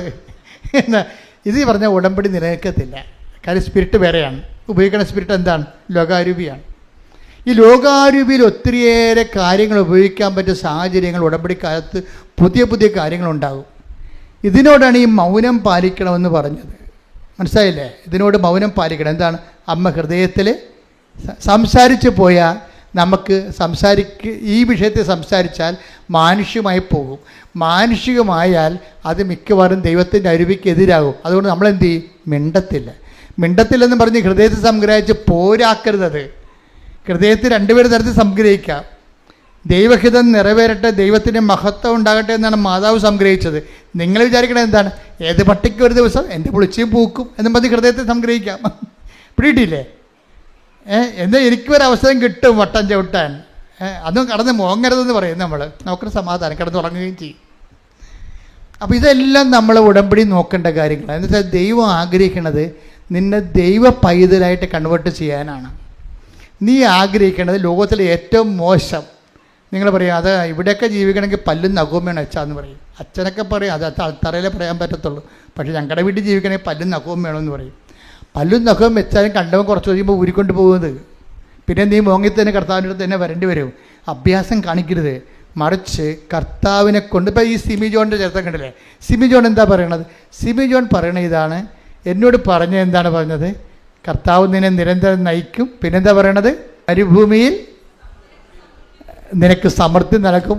എന്നിട്ട് സിമി ജോൺ പറയുന്നു, ഞാൻ ഇവിടെ നിൽക്കരുത്. ഇവളിത് പറയുമ്പോഴേ അവളത് പറഞ്ഞപ്പോഴേ എനിക്ക് കറണ്ട് അടിച്ചു.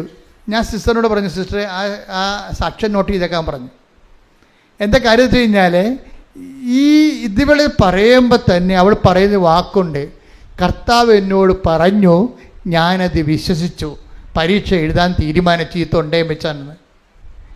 അതാണ് വിഷയം. അതായത് കർത്താവ് എന്ന് പറഞ്ഞു. എന്താ പറഞ്ഞത്? ഞാൻ നിന്നെ കൈപിടിച്ച് നിരന്തരം നയിക്കും, മരുഭൂമിയിൽ നിനക്ക് സമൃദ്ധി നൽകും എന്ന് പറഞ്ഞപ്പോൾ ഞാനത് വിശ്വസിച്ചു. അത് വചനത്തിൻ്റെ പ്രശ്നം. അത് നിറവേറണമെങ്കിൽ അത് വിശ്വസിക്കണം. ചിലർക്ക് ഭാഗികമായി വിശ്വസിക്കും, ചില കുറച്ച് വിശ്വസിക്കും, ചിലപ്പോൾ ഒക്കുമായിരിക്കും, ചിലവർക്കൊക്കത്തില്ലെന്ന്. അങ്ങനെയല്ല. കർത്താവ് പറഞ്ഞാൽ പിന്നെ കർത്താവ് അങ്ങയോട് അളിച്ചത കാര്യങ്ങൾ നിറവേറ്റുമെന്ന് ഞാൻ വിശ്വസിച്ചു. അതുകൊണ്ട് ഞാനെന്ത് ചെയ്ത് ഈ കുരത്തൊണ്ടയും കൊണ്ടുപോയി പരീക്ഷ എഴുതാൻ തീരുമാനിച്ചു. ഞാൻ പരീക്ഷ എഴുതാൻ വേണ്ടി ചെന്നപ്പോഴേ കർത്താവ് പറഞ്ഞാണ്, ഞാൻ നിന്നെ നിരന്തരം കൈപിടിച്ച് നിന്നെ നിരന്തരം നയിക്കും. ഞാൻ പരീക്ഷ ഹോളിൽ ചെന്നപ്പോൾ തന്നെ എനിക്ക് സംസാരിക്കാൻ പറ്റിയെന്ന്. തൊണ്ട പറഞ്ഞു. പിന്നെ ഇവള് റിട്ടേൺ പരീക്ഷ ഭയങ്കര രസമാണ്. അത് എഴുതുമ്പോൾ ബബിൾസ് ഇങ്ങനെ കറുപ്പിക്കണ്ടേ? കറുപ്പിക്കുമ്പോഴുടനെ ഇവളെ കറുപ്പിക്കാൻ വേണ്ടി കറുപ്പിക്കാൻ വേണ്ടി ഉടനെ എടുത്ത് ഉരക്കാൻ വേണ്ടി പേസ്റ്റ് എടുക്കുമ്പോൾ ഈശോ പറയും, നോ നോട്ട് എന്ന് പറയും. അതല്ല തെറ്റാണ്, തെറ്റായ ഉത്തരവാണ്, ഇപ്പുറത്തെന്ന് പറഞ്ഞു. എൻ്റെ അമ്മ, ഈ ദൈവത്തിൻ്റെ കാര്യം ഭയങ്കര രസമാണ്. അതായത് ഇങ്ങനെ തെറ്റായ ഉത്തരം കർപ്പിക്കാൻ പോകുമ്പോഴൊക്കെ കർത്താവ് ഇവരോട് പറഞ്ഞു കൊടുക്കും, അതല്ല മോളെ ഇത്. ഇങ്ങനെ പറഞ്ഞു കൊടുത്ത് മൊത്തം അത് കർപ്പിച്ച് അവൾ മൊത്തം ജയിച്ച് പരീക്ഷയ്ക്ക്. അതിനാണ് പ്രസൻസ് എന്ന് പറയണത്. പ്രസൻസ് എന്താണ്? നീ ഇടത്തോട്ടോ വലത്തോട്ടോ തിരിയുമ്പോൾ പിന്നീട് എന്തൊരു ഇടത്തെ വായിച്ചാൽ 21:30-21 ഐസയ ശ്രുതികട ഹല്ലേലൂയ. ഏശയ്യ 30:21. നീ വലത്തോട്ടോ ഇടത്തോട്ടോ തിരിയുമ്പോൾ നിന്റെ കാതുകൾ പിന്നിൽ നിന്ന് ഒരു സ്വരം ശ്രവിക്കും. ഇതാണ് വഴി, ഇതിലേ പോവുക. അപ്പോൾ നമ്മളെ സംബന്ധിച്ചിടത്തോളം പ്രസൻസിന്റെ ഉദ്ദേശം എന്താ? നമ്മൾ ചെയ്യുന്ന കാര്യങ്ങൾ തെറ്റാണെങ്കിൽ ഒന്നെങ്കിൽ നമ്മളതുകൊണ്ട് ചെയ്യിക്കത്തില്ല ദൈവം. ഭയങ്കര സുരക്ഷിതമാണേ. ഇപ്പം നിങ്ങളൊരു മനുഷ്യൻ്റെ ഇപ്പോൾ നാളെ ഒരാൾ വരും, നിങ്ങൾ പൈസ കൊടുക്കാമെന്ന് പറഞ്ഞ പാർട്ടിയാണ്, അയാൾക്ക് 4 ലക്ഷം കൊടുക്കണം. അപ്പോൾ നിങ്ങൾ വേറെ എടുത്താൽ പറയും അത് കുഴപ്പമില്ല, നമുക്ക് ഇന്നയാളുടെ ഇത് മേടിക്കാമെന്ന് പറയും. പക്ഷേ അയാൾ ഭയങ്കര ലോക ബ്ലേഡാണെങ്കിൽ നിൻ്റെ കിഡ്നി അടിച്ചുകൊണ്ട് പോണ പാർട്ടിയാണെങ്കിൽ മാതാവ് പറയും അവൻ്റെയൊക്കെ ഒന്നും മേടിക്കണ്ട, ഈ വന്നാളെ ഞാൻ നിരത്തി തരാമെന്ന് പറയും. അച്ഛാ നീ വലത്തോട്ടോ ഇടത്തോട്ടോ തിരിയുമ്പോൾ എപ്പോഴും നീ ഓർത്തേക്കണം. അതിനാണ് ഈ ഉടമ്പടിക്ക് ആശീർവാദം നിനക്ക് തന്നു വിട്ടിരിക്കണത്. നിനക്ക് എന്തെങ്കിലും പ്രയാസം ഉണ്ടെങ്കിൽ അതിന്മേ തൊട്ട് വിശ്വാസ പ്രമാണം ചെല്ലണം. എന്താണ്? കർത്താവിൻ്റെ പ്രസൻസ് നിനക്ക് ഫീൽ ചെയ്യാൻ വേണ്ടിയാണ്. പ്രസൻസ് നമുക്ക് ഉടമ്പടി വാഗ്ദാനമുള്ളതാണ്. എന്താണ്? I will come with you wherever you go. അത് മറന്നു പോകരുത്. ഈ നോട്ട് ബൈ മെറിറ്റ് പോലൊരു സംഭവമാണത്. എന്താണ്? നീ എവിടെ പോയാലും വാഗ്ദാനമാണേ, നീ എവിടെ പോയാലും ഞാൻ നിൻ്റെ കൂടെ ഉണ്ടാകും. അതുകൊണ്ടാണ് ഈ പരീക്ഷയ്ക്ക് ഒരിക്കലും പിള്ളേർക്ക് ഇത് കൊടുത്തു വിടരുതെന്ന് പറയണത്. ഉടമ്പടി കാശുരൂപം കൈമാറ്റം ചെയ്യാൻ പാടില്ല. ചില ഒരു ബോധമില്ലാത്ത ആൾക്കാർ വന്ന് ഉടമ്പടി എടുത്തിട്ടുണ്ട്. അതിനാൻ കാരണം വെച്ച് കഴിഞ്ഞാൽ ഒരു ബോധമില്ല.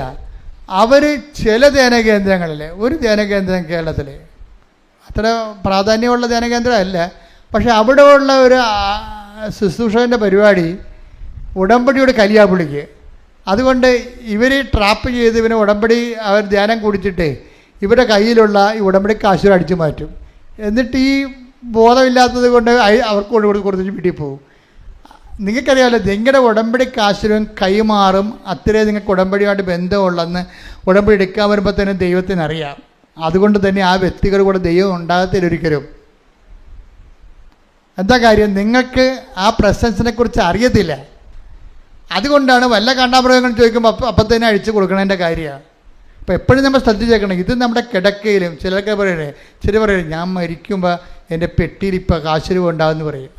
അതാണ് ഉടമ്പടി എന്ന് പറയുന്നത്. അവർക്കറിയാം എന്താണ് ഉടമ്പടി കാശുരൂപം എന്ന് അവർക്കറിയാം.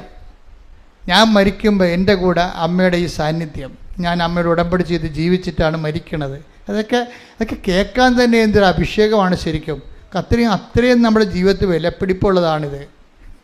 അതുകൊണ്ടാണ് ഞാൻ ആദ്യമേ തന്നെ നിങ്ങളുടെ കയ്യിൽ നിന്ന് പോയെന്ന് പറഞ്ഞാൽ ഞാൻ പറയും രണ്ടാമത് ഉടമ്പടി എടുക്കാൻ പറയും.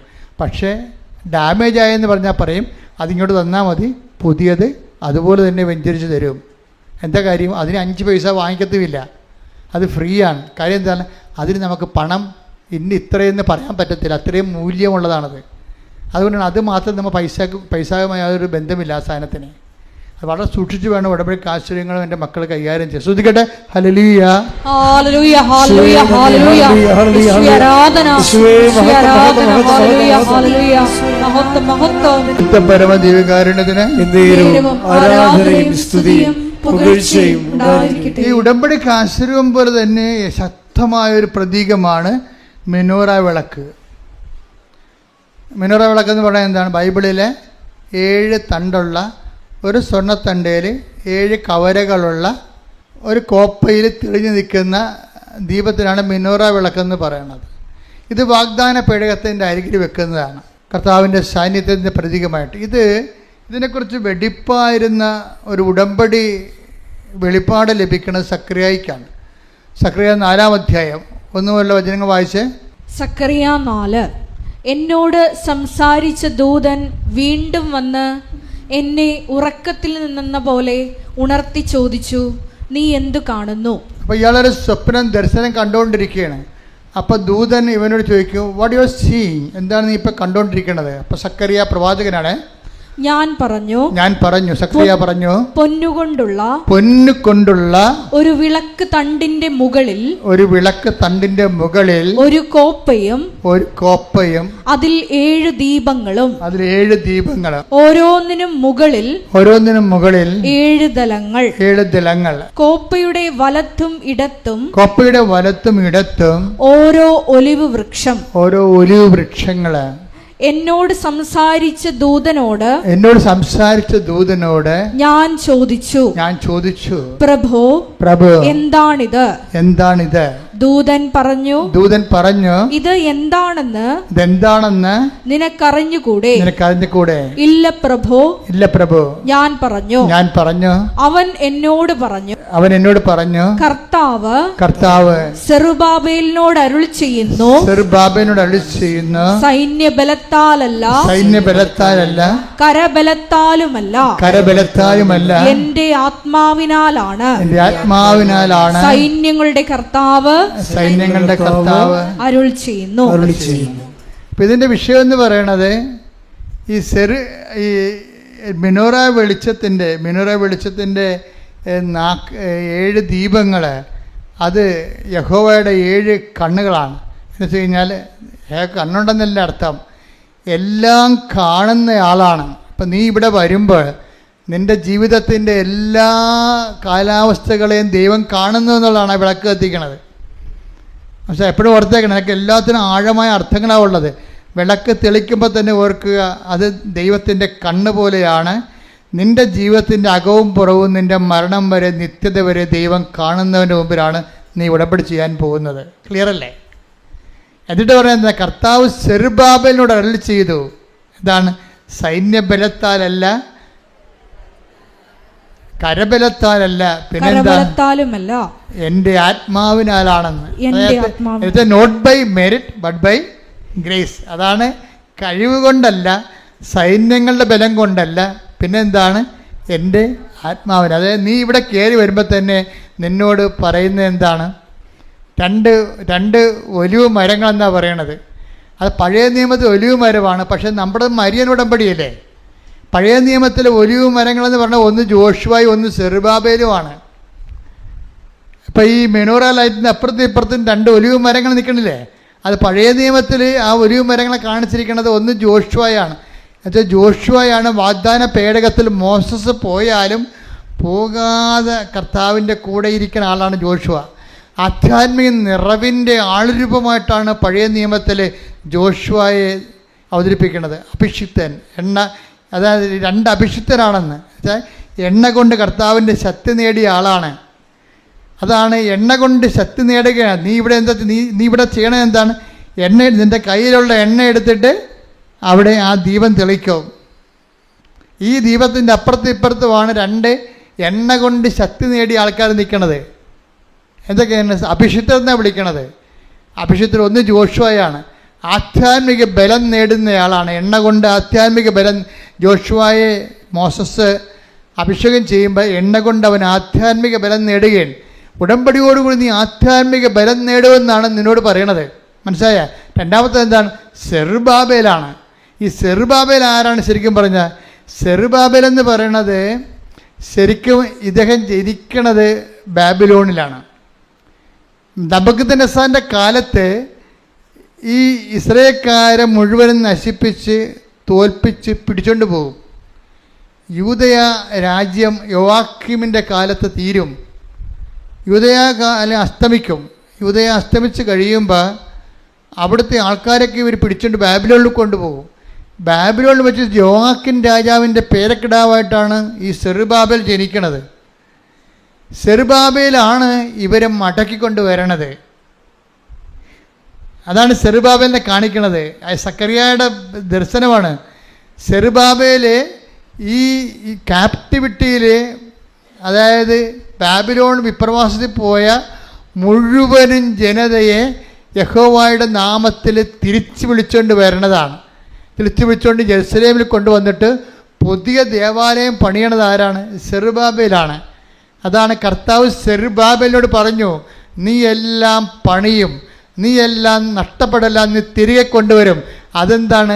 സൈന്യബലത്താലല്ല, അതെന്താണ്? കരബലത്താലല്ല, പിന്നെയോ കർത്താവിൻ്റെ ആത്മാവിനാൽ.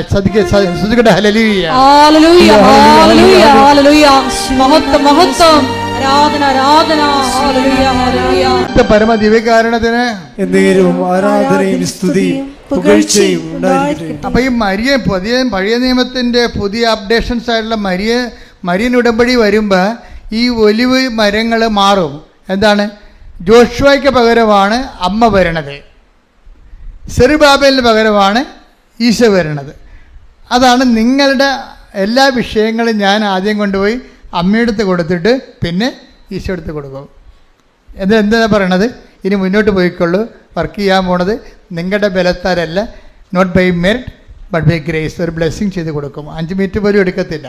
എന്താ കാര്യം? ഞാനല്ലല്ലോ പ്രവർത്തിക്കണത്. ഞാനാണ് പ്രവർത്തിക്കണമെങ്കിൽ വേണമെങ്കിൽ 5 മണിക്കൂർ നിന്ന് പ്രാർത്ഥിക്കേണ്ടി വരും. പക്ഷെ പ്രവർത്തിക്കുന്നത് ആരാണ്? അമ്മയുടെ മധ്യസ്ഥതയിൽ ഈശോയാണ് നിങ്ങൾ പ്രവർത്തിക്കുന്നത്. ശ്രദ്ധിക്കട്ടെ. ഹല്ലേലൂയ ഹല്ലേലൂയ ഹല്ലേലൂയ ഹല്ലേലൂയ യേശുവേ നന്ദി. Hallelujah hallelujah hallelujah hallelujah hallelujah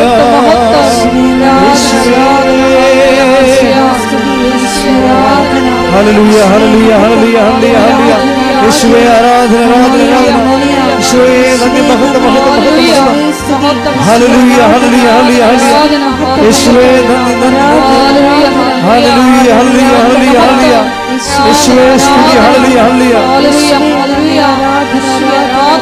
hallelujah എൻ്റെ പ്രിയപ്പെട്ടവരെ, ജീവിതത്തിൻ്റെ എല്ലാ മണ്ഡലങ്ങളെയും സമർപ്പിച്ചുകൊണ്ട് പ്രാർത്ഥിക്കുന്ന സമയമാണിത്. ഈ ഒരു ദിവസത്തേക്ക് നമ്മൾ ദൈവം വിളിച്ചതിന് നന്ദി പറയണം. അതിരാവിലെ എഴുന്നേറ്റ് കർത്താവിൻ്റെ ആലയത്തേക്ക് വന്നവരുണ്ട്, ഇനി ഏറെ താമസിച്ച് ഇവിടുന്ന് പോകാൻ പോകുന്നവരുണ്ട്. ഏറെ വന്നിരിക്കുന്ന സ്ഥലം കർത്താവാണെന്ന് എന്നെ വിളിച്ചതെന്നുള്ള ബോധ്യം ഉണ്ടായാൽ മാത്രം മതി. ഇന്നത്തെ സുവിശേഷത്തിലൂടെ അനേകം കാര്യങ്ങൾ കർത്താവ് നിന്നോട് പറഞ്ഞിട്ടുണ്ട്. മാനുഷികമായ ജീവിതത്തെ സമീപിക്കരുത്, ദൈവത്തിൻ്റെ ശക്തിയോട് സമീപിക്കണം, അതിന് വിശുദ്ധിയോട് ജീവിക്കണം. ശ്രുതിക്കട്ടെ ഹല്ലേലൂയ.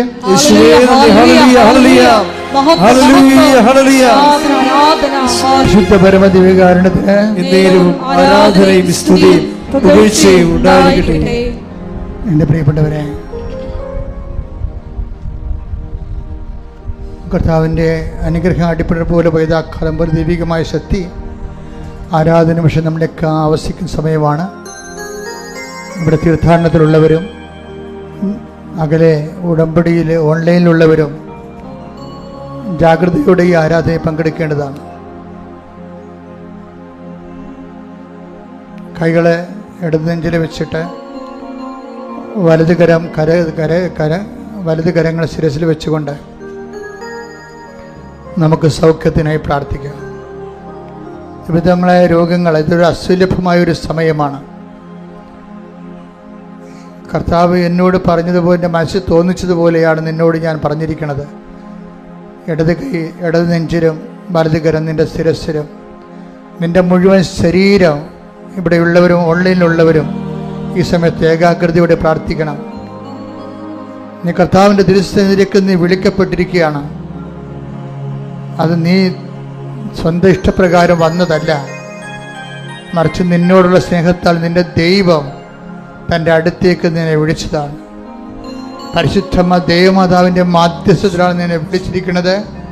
അതുകൊണ്ട് തന്നെ നിന്റെ വിഷയത്തിൻ്റെ മേലെ കണ്ണീരിന് പരിഹാരം ഉണ്ടാക്കാൻ പോകുന്ന ദൈവികമായ നിമിഷങ്ങളാണ്. ശ്രദ്ധിക്കേണ്ട. ഹല്ലേലൂയ. വീണ്ടും ശിരസിന്റെ കൈവെക്കുക, ഇടത് കൈ ഇടനെഞ്ച് വെക്കുക.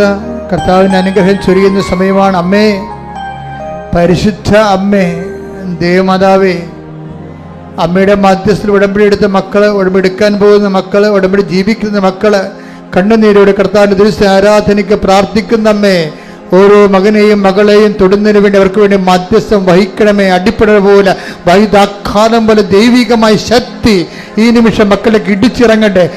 ആന്തരിക അവയവങ്ങൾ, രോഗബാധിതമായ അവയവങ്ങൾ, ആന്തരിക അവയവങ്ങൾ, തലച്ചോറുകൾ, സൂക്ഷ്മ ഞരമ്പുകൾ, ബ്ലോക്ക് വന്നിരിക്കുന്ന അവസ്ഥകൾ, അതുപോലെ തന്നെ ശ്വാസനാളങ്ങൾ, അതുപോലെ തന്നെ തൊണ്ടകൾ, സ്പോണ്ടിലോസിസ് രോഗങ്ങൾ, അതുപോലെ തന്നെ കർത്താവ് തൈറോയിഡ് രോഗങ്ങൾ, കർത്താവെ അങ്ങ് സ്പർശിക്കണമേ, കർത്താവെ അങ്ങ് സ്പർശിക്കണമേ. എല്ലാ രോഗികളെയും അങ്ങ് സ്പർശിക്കണമേ. ശ്രദ്ധിക്കട്ടെ. സന്തോഷത്തോടെ ഇരിക്കണം, സന്തോഷത്തോടെ ആയിരിക്കണം.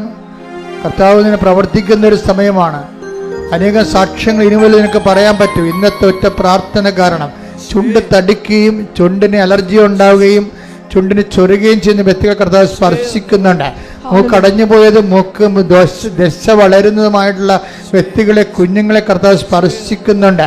കർത്താവിൻ്റെ ഉന്നതമായ നാമത്തിന് സ്വസ്ഥം ചെയ്യുന്നു. കർത്താവെ, നിന്റെ വിശുദ്ധ പൗരോഹിത്യത്തെ മഹത്വപ്പെടുത്തണമേ. കർത്താവെ, സഭയിലുള്ള സാന്നിധ്യം പ്രകടമാക്കണമേ. കർത്താവെ, നിന്റെ തിരുമുറിവാർന്ന വലതുകരം, അണിപ്പെടുതാവുന്ന അത്ഭുതകരം ഓരോ നടുവിനും വെക്കണമേ. കിഡ്നി രോഗികൾ ഈ നിമിഷം സുഖപ്പെടട്ടെ. കിഡ്നി രോഗികൾ ഈ നിമിഷം സുഖപ്പെടട്ടെ. കിഡ്നി രോഗികൾ ഈ നിമിഷം സുഖപ്പെടട്ടെ. കർത്താവിൻ്റെ കരങ്ങൾ ഇടത് നെഞ്ചിൽ വെക്കട്ടെ. ഹൃദയ രോഗികളെ സ്പർശിക്കട്ടെ. കർത്താവിൻ്റെ കരങ്ങൾ ഇടത് നെഞ്ചിൽ വെക്കട്ടെ. ഹൃദയ രോഗികളെ സ്പർശിക്കണമേ. പതിരകളെ സ്പർശിക്കണമേ. ശ്വാസകോശങ്ങളെ സ്പർശിക്കണമേ. കർത്താവ് ശ്വാസം മുട്ടുള്ളവരെ, ശ്വാസ തടസ്സമുള്ളവരെ, ശ്വാസം മുട്ടുന്നവരെ കർത്താവിൻ്റെ നാമത്തിൽ, കർത്താവിൻ്റെ രോഗങ്ങൾ മാറിപ്പോകട്ടെ. ഓക്സിജൻ ലഭിക്കാത്തവരെ, ഓക്സിജൻ സാച്ചുറേഷൻ ഉള്ളവരെ എല്ലാവരെയും കർത്താവിൻ്റെ തിരുസന്നിധിയിൽ സമർപ്പിക്കുന്ന മാരക രോഗങ്ങൾ, തീരാവേദികൾ, ജീവിത ദുരിതങ്ങൾ കർത്താവിൻ്റെ നാമത്തില്, കർത്താവിൻ്റെ നാമത്തില്, കർത്താവിൻ്റെ നാമത്തില് മാറിപ്പോകട്ടെ. ശ്രദ്ധിക്കട്ടെ.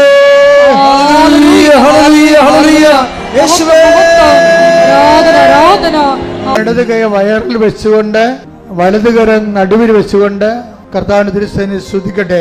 കർത്താവിന്റെ ഉന്നതമായ നാമത്തിന് സ്വസ്ഥം ചെയ്യുന്നു. സ്തുതിക്കട്ടെ. കർത്താവിന്റെ ഉന്നതമായ നാമത്തിന് സ്വസ്ഥം ചെയ്യുന്നു. ഉദര രോഗങ്ങൾ കർത്താവിന്റെ നാമത്തിലെ കർത്താവെ സ്പർശിച്ച് പ്രാർത്ഥിക്കുന്നു. കർത്താവെ നിന്റെ കരുണ മക്കളിലെ ചൊരിയണമേ. ഉദര രോഗങ്ങള്, ഗർഭാശയ രോഗങ്ങള്, മൂത്രാശയ രോഗങ്ങള്, കിഡ്നി രോഗങ്ങള്, കർത്താവ് മക്കളില്ലാത്തവര്, അണ്ടാശയ രോഗങ്ങള്, അണ്ടാശയത്തിൽ സിസ്റ്റ്, ഗർഭാശയത്തിൽ സിസ്റ്റ്, കർത്താവ് ഗർഭാശയം ചുരുങ്ങിപ്പോയവര്, ഗർഭാശയത്തിൻ്റെ ഭിത്തികള് നനുത്തതായിട്ടുള്ളത്, നേർമ്മയായിട്ടുള്ളത്, കുഞ്ഞുങ്ങൾ ഗർഭം ധരിക്കാൻ പറ്റാത്ത ഗർഭാശയങ്ങളെ സ്പർശിക്കണത് പ്രാർത്ഥിക്കുന്നു. അണ്ടബീജങ്ങൾ ഉൽപ്പാദിപ്പിക്കാൻ പറ്റാത്ത ദമ്പതിമാരെ അവരെ സ്പർശിക്കണത് പ്രാർത്ഥിക്കുന്നു.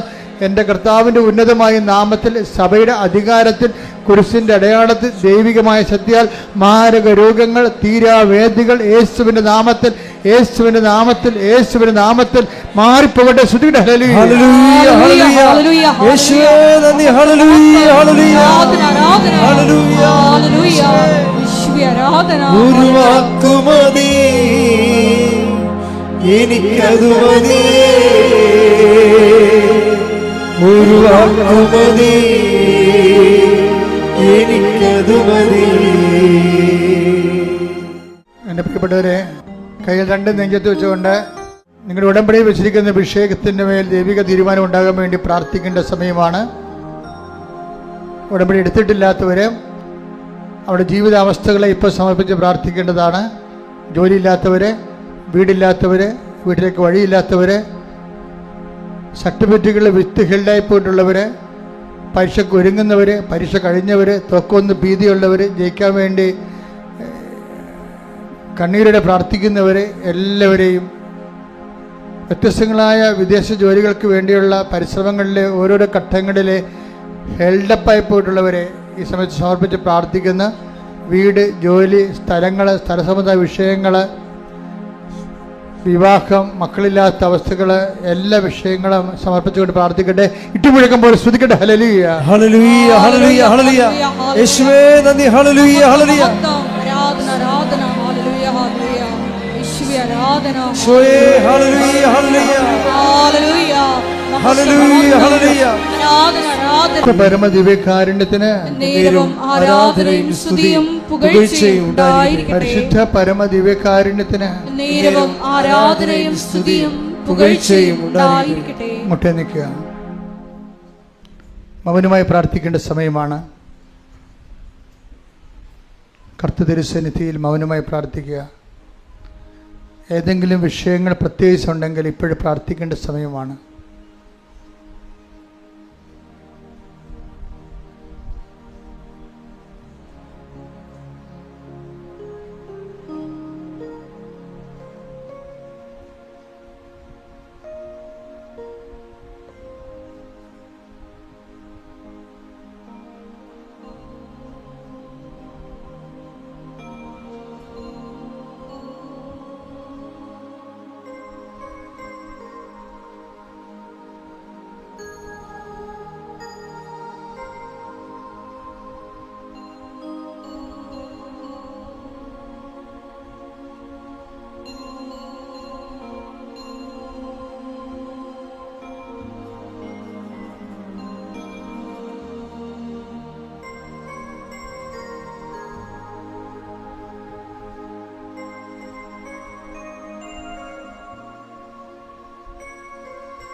ഉടമ്പടിയുടെ ഒരു വസന്തകാലത്തിലേക്ക് നമ്മൾ പ്രവേശിക്കുകയാണ്. തിങ്കളാഴ്ച സീറോ മലബാർ സഭയിലും ബുധനാഴ്ച ലത്തീൻ സഭയിലും ഓറിയൻ്റ് ചർച്ചിൽ തിങ്കളാഴ്ച ഓറിയൻ്റഡ് പേഴ്സ് സഭകളിലെ തിങ്കളാഴ്ചയും ലത്തീൻ സഭയിൽ ബുധനാഴ്ചയും ഇവിടെ നോൻപ് ആരംഭിക്കുക. നോൻപ് വിശുദ്ധിയുടെ വലിയ കാലമാണ്. ഉടമ്പടി ഏറ്റവും കൂടുതൽ അനുയോജ്യമായൊരു കാലമാണ് നോൻപ്. അതുകൊണ്ട് തന്നെ നോൻപിൻ്റെ ഈ ഒരു ആഴ്ച തന്നെ എല്ലാവരും ഉടമ്പടി എടുക്കാൻ ആഗ്രഹിക്കുന്നവരെല്ലാം ഉടമ്പടി എടുത്ത് നോൻപിൻ്റെ കൂടെ അങ്ങോട്ട് ഉടമ്പടിയോട് ചേരുന്നതാണ് ഏറ്റവും നല്ലത്. ഈ ആഴ്ച ഇപ്പോൾ ശനിയാഴ്ച വരെ സമയമുണ്ട്. നോൻപോടുകൂടി നമ്മൾ ഉടമ്പടിയോടുകൂടി നോൻപ് ആരംഭിക്കുക. അപ്പം അതൊരു നല്ല അവസരമായിട്ട് ഉപയോഗിക്കണം. പിന്നെ ഒത്തിരിയേറെ ആയിരക്കണക്കിന് കുഞ്ഞുങ്ങൾ ഇവിടെ വന്ന് അമ്മമാരുടെ ഉടമ്പടിയിൽ കയ്യൊപ്പ് പ്രാർത്ഥന വാങ്ങിച്ച് പരീക്ഷയ്ക്ക് വേണ്ടി പോയിട്ടുണ്ട്. അവരുടെ എല്ലാ അമ്മമാരും അവരുടെ കുഞ്ഞുങ്ങളോട് അവരുടെ പരീക്ഷ കഴിയണ ദിവസം നിങ്ങൾ ഏറ്റെടുത്തിരിക്കുന്ന ഉടമ്പടി കുഞ്ഞുങ്ങളെ കൊണ്ട് ചെയ്യിച്ച് ഉടമ്പടി അവരെയും ഉടമ്പടിയുടെ ഭാഗമാക്കണം. അവർ വിശുദ്ധ ജീവിതം നയിക്കുകയും സുവിശേഷ സാക്ഷികളായി ജീവിക്കുകയും ദൈവത്തിൻ്റെ മക്കളെപ്പോലെ ജീവിക്കണം. കാരണം ലോകം വളരെ വളരെ മോശമായിക്കൊണ്ടിരിക്കുകയാണ്. ലോകത്തിൻ്റെ വിഷപ്പകർച്ച ചെയ്യുന്ന പരിശുദ്ധ അമ്മയുടെ നീല മേലങ്കി നമ്മുടെ കുഞ്ഞുങ്ങൾ സംരക്ഷിക്കപ്പെടാൻ വേണ്ടി അമ്മമാർക്ക് പ്രത്യേകമായ ചുമതലയുണ്ട്. മാതാപിതാക്കന്മാർ തന്നെ ഒരു ആധ്യാത്മിക അന്തരീക്ഷം ഈ ദിവസങ്ങളിൽ ഭവനങ്ങളിൽ സംരക്ഷിക്കണം. ഇന്നലെ 9ാം ക്ലാസ്സിൽ പഠിക്കുന്ന ഒരു പയ്യനെയും കൊണ്ട് അപ്പൻ വന്ന് എൻ്റെ മുമ്പിൽ നിലവിളിച്ചായിരുന്നു. അവൻ ഇടയ്ക്കിടയ്ക്ക് മദ്യപിക്കുന്നു, 9ാം ക്ലാസ്സുകാരനെ. അപ്പം എൻ്റെ മനസ്സിൽ തോന്നി, നിങ്ങളെ മദ്യപിക്കുന്നുണ്ടോ? ഞാൻ ചോദിച്ചില്ല അയാളോട്. പക്ഷേ അയാൾ പ്രാർത്ഥിച്ചു കഴിഞ്ഞപ്പോഴാണ് എൻ്റെ മനസ്സത് വന്നത്. അപ്പോൾ എപ്പോഴും മാതാപിതാക്കന്മാർ എന്ത് കാണിക്കുന്നു, ഇപ്പം മക്കൾ കേരളത്തിൽ ഇപ്പോഴും മക്കളങ്ങോട്ട് പിള്ളേർ അങ്ങോട്ടും ഇങ്ങോട്ടും തല്ലി ചാകണ ഒരു കാലമാണല്ലോ. അപ്പോൾ അവർ അതിൻ്റെ അകത്തും മാതാപിതാക്കന്മാർക്കൊന്നും ഒഴിഞ്ഞു പോകാൻ പറ്റത്തില്ല. ആദ്യം മക്കളുണ്ടായ ആദ്യകാലം മുതലേ ദൈവതിരുസേന ഏറ്റെടുത്ത പോലെ ജീവിപ്പിക്കുന്ന ഒത്തിരിയേറെ മക്കൾ, ആയിരക്കണക്കിന് മക്കൾ എൻ്റെ മുമ്പിലുണ്ട്. അപ്പം അവരെല്ലാം വളർത്തിക്കൊണ്ടുവന്ന രീതികളാണ്. ദൈവത്തെക്കുറിച്ച് ഓർപ്പിക്കുകയും വിശുദ്ധ ജീവിക്കുകയും അവൻ്റെ പള്ളിക്ക് ഇപ്പം നിങ്ങൾക്കറിയാമല്ലോ, എല്ലാവരും ഇപ്പം നിങ്ങളുടെ മക്കളായാലും ശരി, ആരായാലും ശരി, ചില സമയത്ത് ചില വൈപരീത്യങ്ങൾ കാണിക്കും. സഭയിലും ഉണ്ടാകും അതുപോലെയൊക്കെയുള്ള ആൾക്കാർ. ഇപ്പം ഇങ്ങനെ പറഞ്ഞുകൊണ്ടിരിക്കണം, ഞാൻ തന്നെ നാളെ വീണ് പോകാതിരിക്കാൻ വേണ്ടി നിങ്ങൾ പ്രാർത്ഥിക്കണമെന്ന് പൗലോസ് അപ്പോസ്തലൻ പറഞ്ഞിട്ടുണ്ട്. നിൽക്കുന്നുവെന്ന് തോന്നുന്നു, വീഴാതിരിക്കട്ടെ എന്ന്. അപ്പോൾ പരസ്പരം പ്രാർത്ഥിച്ച് നമുക്ക് നിൽക്കാൻ പറ്റത്തുള്ളൂ. അപ്പം ഞങ്ങൾ നിങ്ങൾക്ക് വേണ്ടി പ്രാർത്ഥിക്കുന്ന പോലെ നിങ്ങളും അതുപോലെ പ്രാർത്ഥിക്കണം. പിന്നെ നിങ്ങൾക്ക് തന്നെ അറിയാം, വീട്ടിലെ വൈദിക വൃത്തിക്ക് പറ്റാത്തവനാണെന്ന് നിങ്ങൾക്കറിയാമെങ്കിൽ അങ്ങനെയുള്ള കുഞ്ഞുങ്ങൾ ഉന്തിത്തള്ളി സെമിനാരി വിടരുത്. അമ്മമാർക്കാണ് പിള്ളേരെക്കുറിച്ച് കൃത്യമായിട്ട്, ആൺപിള്ളേരെക്കുറിച്ച് കൃത്യമായിട്ട് അറിയാവുന്നത്. ഇപ്പോഴത്തെ കണ്ടീഷൻ ചില അമ്മമാർ സെമിനാരി വിടുമ്പോൾ തന്നെ പാസ്പോർട്ട് എടുപ്പിക്കുകയാണ് വീട്ടിൽ, മകനെ യൂറോപ്പിൽ വിടാൻ വേണ്ടി. അങ്ങനെ പുതിയ അവതാരങ്ങൾ വന്നിട്ടുണ്ട്. അപ്പം അതൊക്കെ അമ്മമാരെന്ന് നമുക്ക് പറയാൻ പറ്റത്തില്ല. അവരിങ്ങനെ ദുരുദ്ദേശത്തോടുകൂടി സഭയെ സമീപിക്കുന്നു എന്നാണ് ഞാൻ പറയത്തുള്ളൂ. അങ്ങനെ എനിക്ക് കുറച്ച് പേര് അറിയാവുന്നതുകൊണ്ട് ഞാൻ പറയണം. എപ്പോഴും നമ്മൾ ശ്രദ്ധിക്കണം, നിങ്ങളുടെ കൂട്ടത്തിലെ വിശുദ്ധിയിലേക്ക് ചായ്വുള്ളവരെയാണ് നിങ്ങൾ പ്രത്യേകം പ്രാർത്ഥിക്കേണ്ടത്. എന്നിട്ട് അവരെ ഈശോയ്ക്ക് കൊടുക്കണം. വിശുദ്ധിയിലേക്ക് ചായ്വുള്ളവരെ, അവരതൊരു വിശുദ്ധി ഒരു പ്രകൃതമാണ് ശരിക്കും. അതിനോട് സഹകരിച്ച് പോകണം. നമ്മൾ സഹകരിക്കാതെ മരണം വരെ മൽപ്പിടുത്തം നടത്തിയ ഒരാളെ, അങ്ങനെ മരണം വരെ മൽപ്പിടുത്തം നടത്തുന്ന ആളെ മൽപ്പിടുത്തം നടത്തിയെന്ന് പറയാനേ ഉള്ളൂ. സഭയ്ക്ക് വലിയ പ്രത്യേകിച്ച് ആത്മാക്കളുടെ വീണ്ടെടുപ്പിന് വല്ല പള്ളിപ്പണിയൊക്കെ ചെയ്യാൻ പറ്റും, സ്കൂളൊക്കെ പണിയാൻ പറ്റും, പക്ഷെ സഭയെ പണിയാൻ പറ്റത്തില്ല. സഭയെ പണിയണമെങ്കിൽ ആത്മാക്കളെ വീണ്ടെടുക്കണം. അതിന് കർത്താവിൻ്റെ തിരിച്ചുവരെ ഓർത്തുകൊണ്ട് കണ്ണീരിടാൻ പറ്റിയവരും അതിൻ്റെ പേരിൽ വിശുദ്ധി കീപ്പ് ചെയ്യാൻ പറ്റുന്ന ആൾക്കാരും അതൊരു വലിയ ആന്തരിക അഭിഷേകമാണ് ശരിക്കും. അതിന് 2ാം പൗരോഹിത്യം എന്നാണ് പറയണം. അപ്പം അതെപ്പോഴും അപ്പം അങ്ങനെയുള്ള കുഞ്ഞുങ്ങൾ ജനിക്കാൻ വേണ്ടി പ്രാർത്ഥിക്കണം. യൂറോപ്പ് തോറ്റിടത്ത് നമുക്ക് ജയിക്കണം. എന്താ കാരണം വെച്ച് കഴിഞ്ഞാൽ നമ്മൾക്കും അപ്പോസ്തലിക പാരമ്പര്യമുള്ള സഭയാണ്. അപ്പം അതുകൊണ്ട് തന്നെ ഇന്നത്തെ ഈ കാലത്തെ അപ്പന്മാരുടെ ഉത്തരവാദിത്വം, നിങ്ങളെ വേറെ ഭാരിച്ച പണിയൊന്നും ചെയ്തില്ലെങ്കിലും നിങ്ങൾക്ക് രക്തത്തിൽ പിറന്ന കുഞ്ഞുങ്ങളെ കർത്താവിൻ്റെ കൃപയെ നിലനിർത്താൻ കഴിഞ്ഞാൽ അത് മതി. അവിടെ കാര്യം നോക്കാൻ പിന്നെ കർത്താവ് ഉണ്ടാവും. അപ്പം അതുകൊണ്ട് തന്നെ ഈ ഒരു വിഷയത്തിൽ ഇന്ന് പല അമ്മമാരും മക്കളെ പെറ്റിയിടുന്നതിൻ്റെ ഉദ്ദേശം ദൈവത്തിന് എങ്ങനെ കൊടുക്കരുതെന്നാണ് അവർ പറയണത്. ഇപ്പം ഞെളിഞ്ഞു പിടിച്ച് എല്ലാവരും ഉടമ്പടി ചെയ്യുന്നുണ്ട്. പക്ഷെ കുഞ്ഞുങ്ങൾ 10ാം ക്ലാസ് പാസ്സായപ്പോഴും PDC പാസ്സായപ്പോഴും കുഞ്ഞുങ്ങൾ അവിടെ ശുശ്രൂഷയ്ക്ക് പോകണമെന്ന് പറഞ്ഞപ്പോൾ നിങ്ങൾ എന്താണ് അവരോട് പറഞ്ഞതെന്നുള്ളത് ദൈവത്തിൻ്റെ പുസ്തകത്തിൽ എഴുതി വെച്ചിട്ടുണ്ട്. മനസ്സിലായില്ലേ? അവരെ നിങ്ങൾ വഴിപിഴപ്പിച്ചിട്ടുണ്ട്. ശുശ്രൂഷകളിൽ നിന്ന് കർത്താവിൻ്റെ ശുശ്രൂഷ ചെയ്യാമെന്ന് പറയുമ്പോൾ അമ്മമാർ വഴിപിഴപ്പിച്ചവരുണ്ട്. എന്താണ്? നീ അപ്പന് കടവാണ്, 10 പൈസ ഉണ്ടാക്കണം, നീ അതിന് പോയി ഇതിന് പോയി എന്നൊക്കെ പറയും. നിങ്ങളോട് ഇങ്ങോട്ട് ആരെങ്കിലും ഒരു മകനോ മകളോ പറഞ്ഞാൽ, എൻ്റെ മകനെ ഒരു കാരണവശാലും, നിങ്ങൾക്ക് ദൈവഭയം ഉണ്ടെങ്കിൽ ഒരു കാരണവശാലും നിങ്ങൾ തടഞ്ഞു നിൽക്കരുത്. അപ്പം നിങ്ങളുടനെ അവർക്ക് അങ്ങനെ ചെയ്ത് ഇവരിങ്ങനെ പോയി അവരെക്കുറിച്ച് അങ്ങനെ കേൾക്കണം, ഇങ്ങനെ പിശാചിൻ്റെ വേദോപദേശം കൊടുത്തിട്ട് ഉള്ളവന്. നിങ്ങൾക്കറിയാവില്ല, സഭയിൽ ഒരാൾ ഒന്ന് പുത്തൻ അഭിഷേകം സ്വീകരിച്ചാൽ മതി, 1000 കർത്താവിന് വേണ്ടി വീണ്ടെടുക്കപ്പെടും, ഒരു സംശയമില്ല. അപ്പം അതുകൊണ്ട് അങ്ങനെ വിശുദ്ധമുള്ള പുണ്യപ്പെട്ട അച്ഛന്മാരെ കാണുമ്പോഴും, പുണ്യപ്പെട്ട അച്ഛന്മാർ അച്ഛന്മാരെല്ലാം വേണ്ടി പ്രാർത്ഥിക്കണം, എല്ലാവർക്കും വേണ്ടി പ്രാർത്ഥിക്കണം, എല്ലാവർക്കും വേണ്ടി. നിങ്ങൾ വിശുദ്ധിയോട് ചെന്ന് അച്ഛന്മാരെ സമീപിക്കുകയും സംസാരിക്കുകയും ചെയ്യുമ്പോൾ അവർക്ക് വേണ്ടി പ്രാർത്ഥിക്കണം എന്നവരൊക്കെ പറയുമ്പോൾ തന്നെ ആ അച്ഛന്മാർക്കും സിസ്റ്റേഴ്സിനും ഒരു ബലം കിട്ടും. കാര്യം എന്താണ്, അവർ റിസ്ക് എടുത്ത് കർത്താവിൻ്റെ മുമ്പിൽ ഫുൾ ടൈം നിൽക്കുന്ന ആൾക്കാരാണ്. അപ്പം അതുകൊണ്ട് തന്നെ അവർ ദൈവത്തിൻ്റെ പിറകെ നിൽക്കുകയും, അതുകൊണ്ട് ദൈവവിളിയുടെ ഒരു കാലമാണ്. ആർക്കെങ്കിലും കൃപാസനത്തിനോട് ചേർന്ന് പ്രവർത്തിക്കണമെന്ന് തോന്നുന്നുണ്ടെങ്കിൽ ഇവിടെ വന്നും മാസങ്ങളോ വർഷങ്ങളോ നിന്ന് പ്രാർത്ഥിക്കാനും പ്രവർത്തിക്കാനുള്ള സൗകര്യമുണ്ട്. പക്ഷെ നല്ല വിദ്യാഭ്യാസം ഉണ്ടാകണം, പിന്നെ ഒത്തിരി പ്രായമൊന്നും ഉണ്ടാകരുത്, അത്രയേ ഉള്ളൂ. കാരണം അവർക്ക് പ്രവർത്തിക്കണമല്ലോ. അപ്പം അതുകൊണ്ട് അങ്ങനെ നിങ്ങൾ ശ്രമിക്കാവുന്ന, നിങ്ങൾക്ക് അങ്ങനെ വിളി മാതാവ് തന്നിട്ടുണ്ടെങ്കിൽ.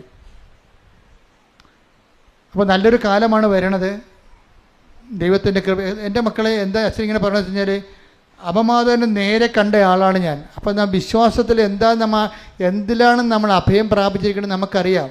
അപ്പോൾ നിങ്ങൾ ഇടയ്ക്ക് ഇങ്ങനെ ചഞ്ചരിപ്പ് കാണിക്കേണ്ട ഒരു കാര്യവുമില്ല. ഇതിൻ്റെ അകത്ത് ഉടമ്പടിയിലാണെങ്കിൽ വാരിക്കോരി പ്രസൻസും സുഗന്ധാഭിഷേകവും മഴവില്ലും അമ്മയുടെ സാന്നിധ്യവും സൗഖ്യവും വിടുതലും, എവിടെയാണ് നീ പോകണം അവിടെ എല്ലാം അമ്മ കൂടെ നിൽക്കുകയല്ലേ. എന്നിട്ട് എന്തുകൊണ്ട് നിനക്ക് ദൈവത്തിന് വേണ്ടി ജീവിക്കാൻ പറ്റണില്ല? അത് കടമായി മാറത്തില്ല ദൈവത്തിൻ്റെ സന്നിധിയിൽ. ഇത് നോൻപായത് കൊണ്ടാണ് ഞാൻ ഇങ്ങനെയൊക്കെ പറയണത്. നോൻപ് കാലം പ്രത്യേകം ശ്രദ്ധിക്കുക. നോൻപിന് നീ ഒരു അരുവി എടുത്താൽ നോൻപ് കഴിഞ്ഞും അരുവി നിൽക്കും. എല്ലാ ശുശ്രൂഷകർക്ക് വേണ്ടി പ്രാർത്ഥിക്കണം. ആത്മാക്കളെ വീണ്ടെടുക്കാൻ പറ്റിയ സഭാ സംവിധാനങ്ങൾക്ക് വേണ്ടി പ്രാർത്ഥിക്കണം. സഭാ സംവിധാനങ്ങൾ ആത്മാക്കളുടെ വീണ്ടെടുപ്പിനും വളർച്ചയ്ക്കും വേണ്ടി പരിശ്രമിക്കുന്ന എല്ലാവർക്കും വേണ്ടി പ്രാർത്ഥിക്കണം നിങ്ങൾ.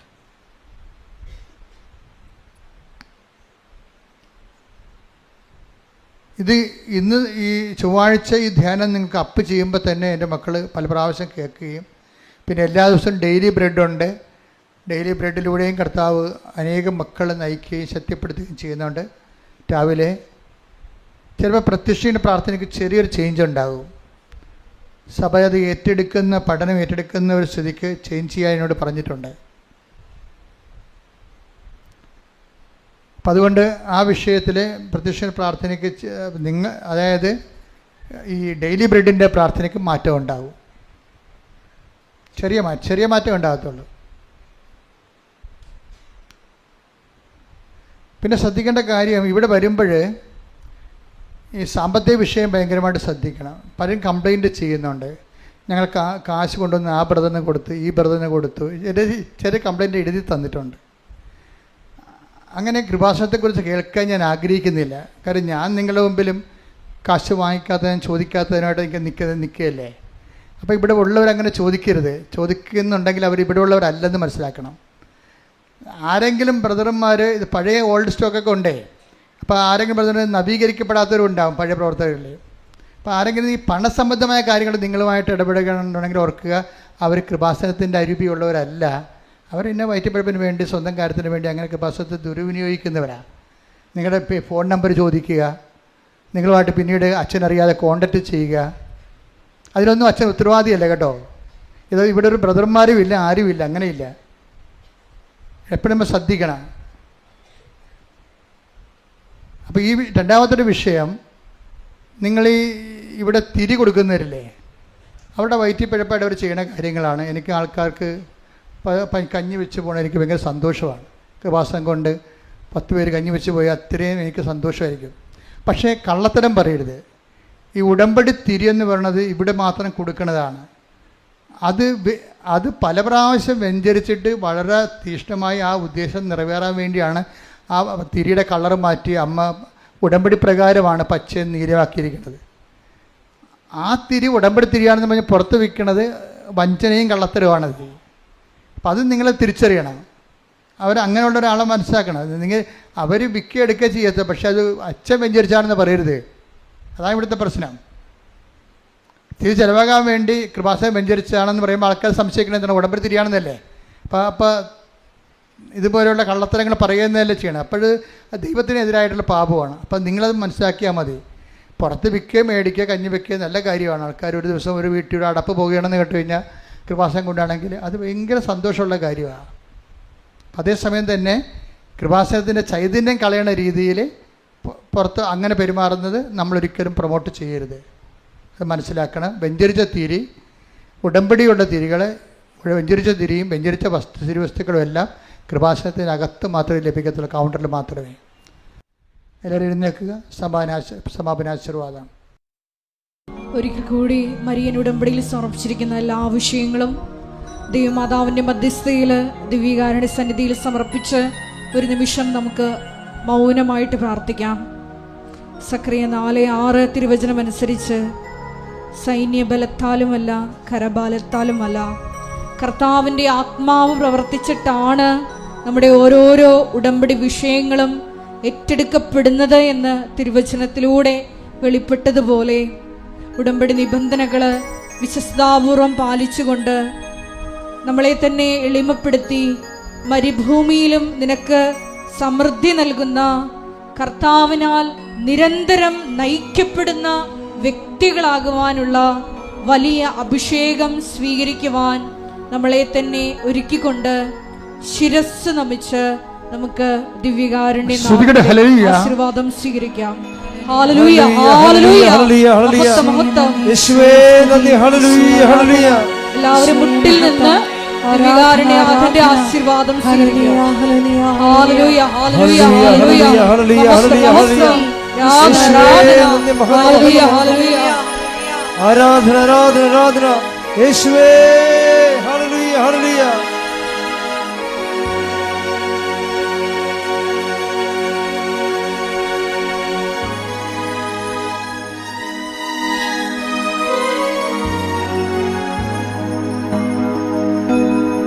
Hallelujah, hallelujah, hallelujah, hallelujah.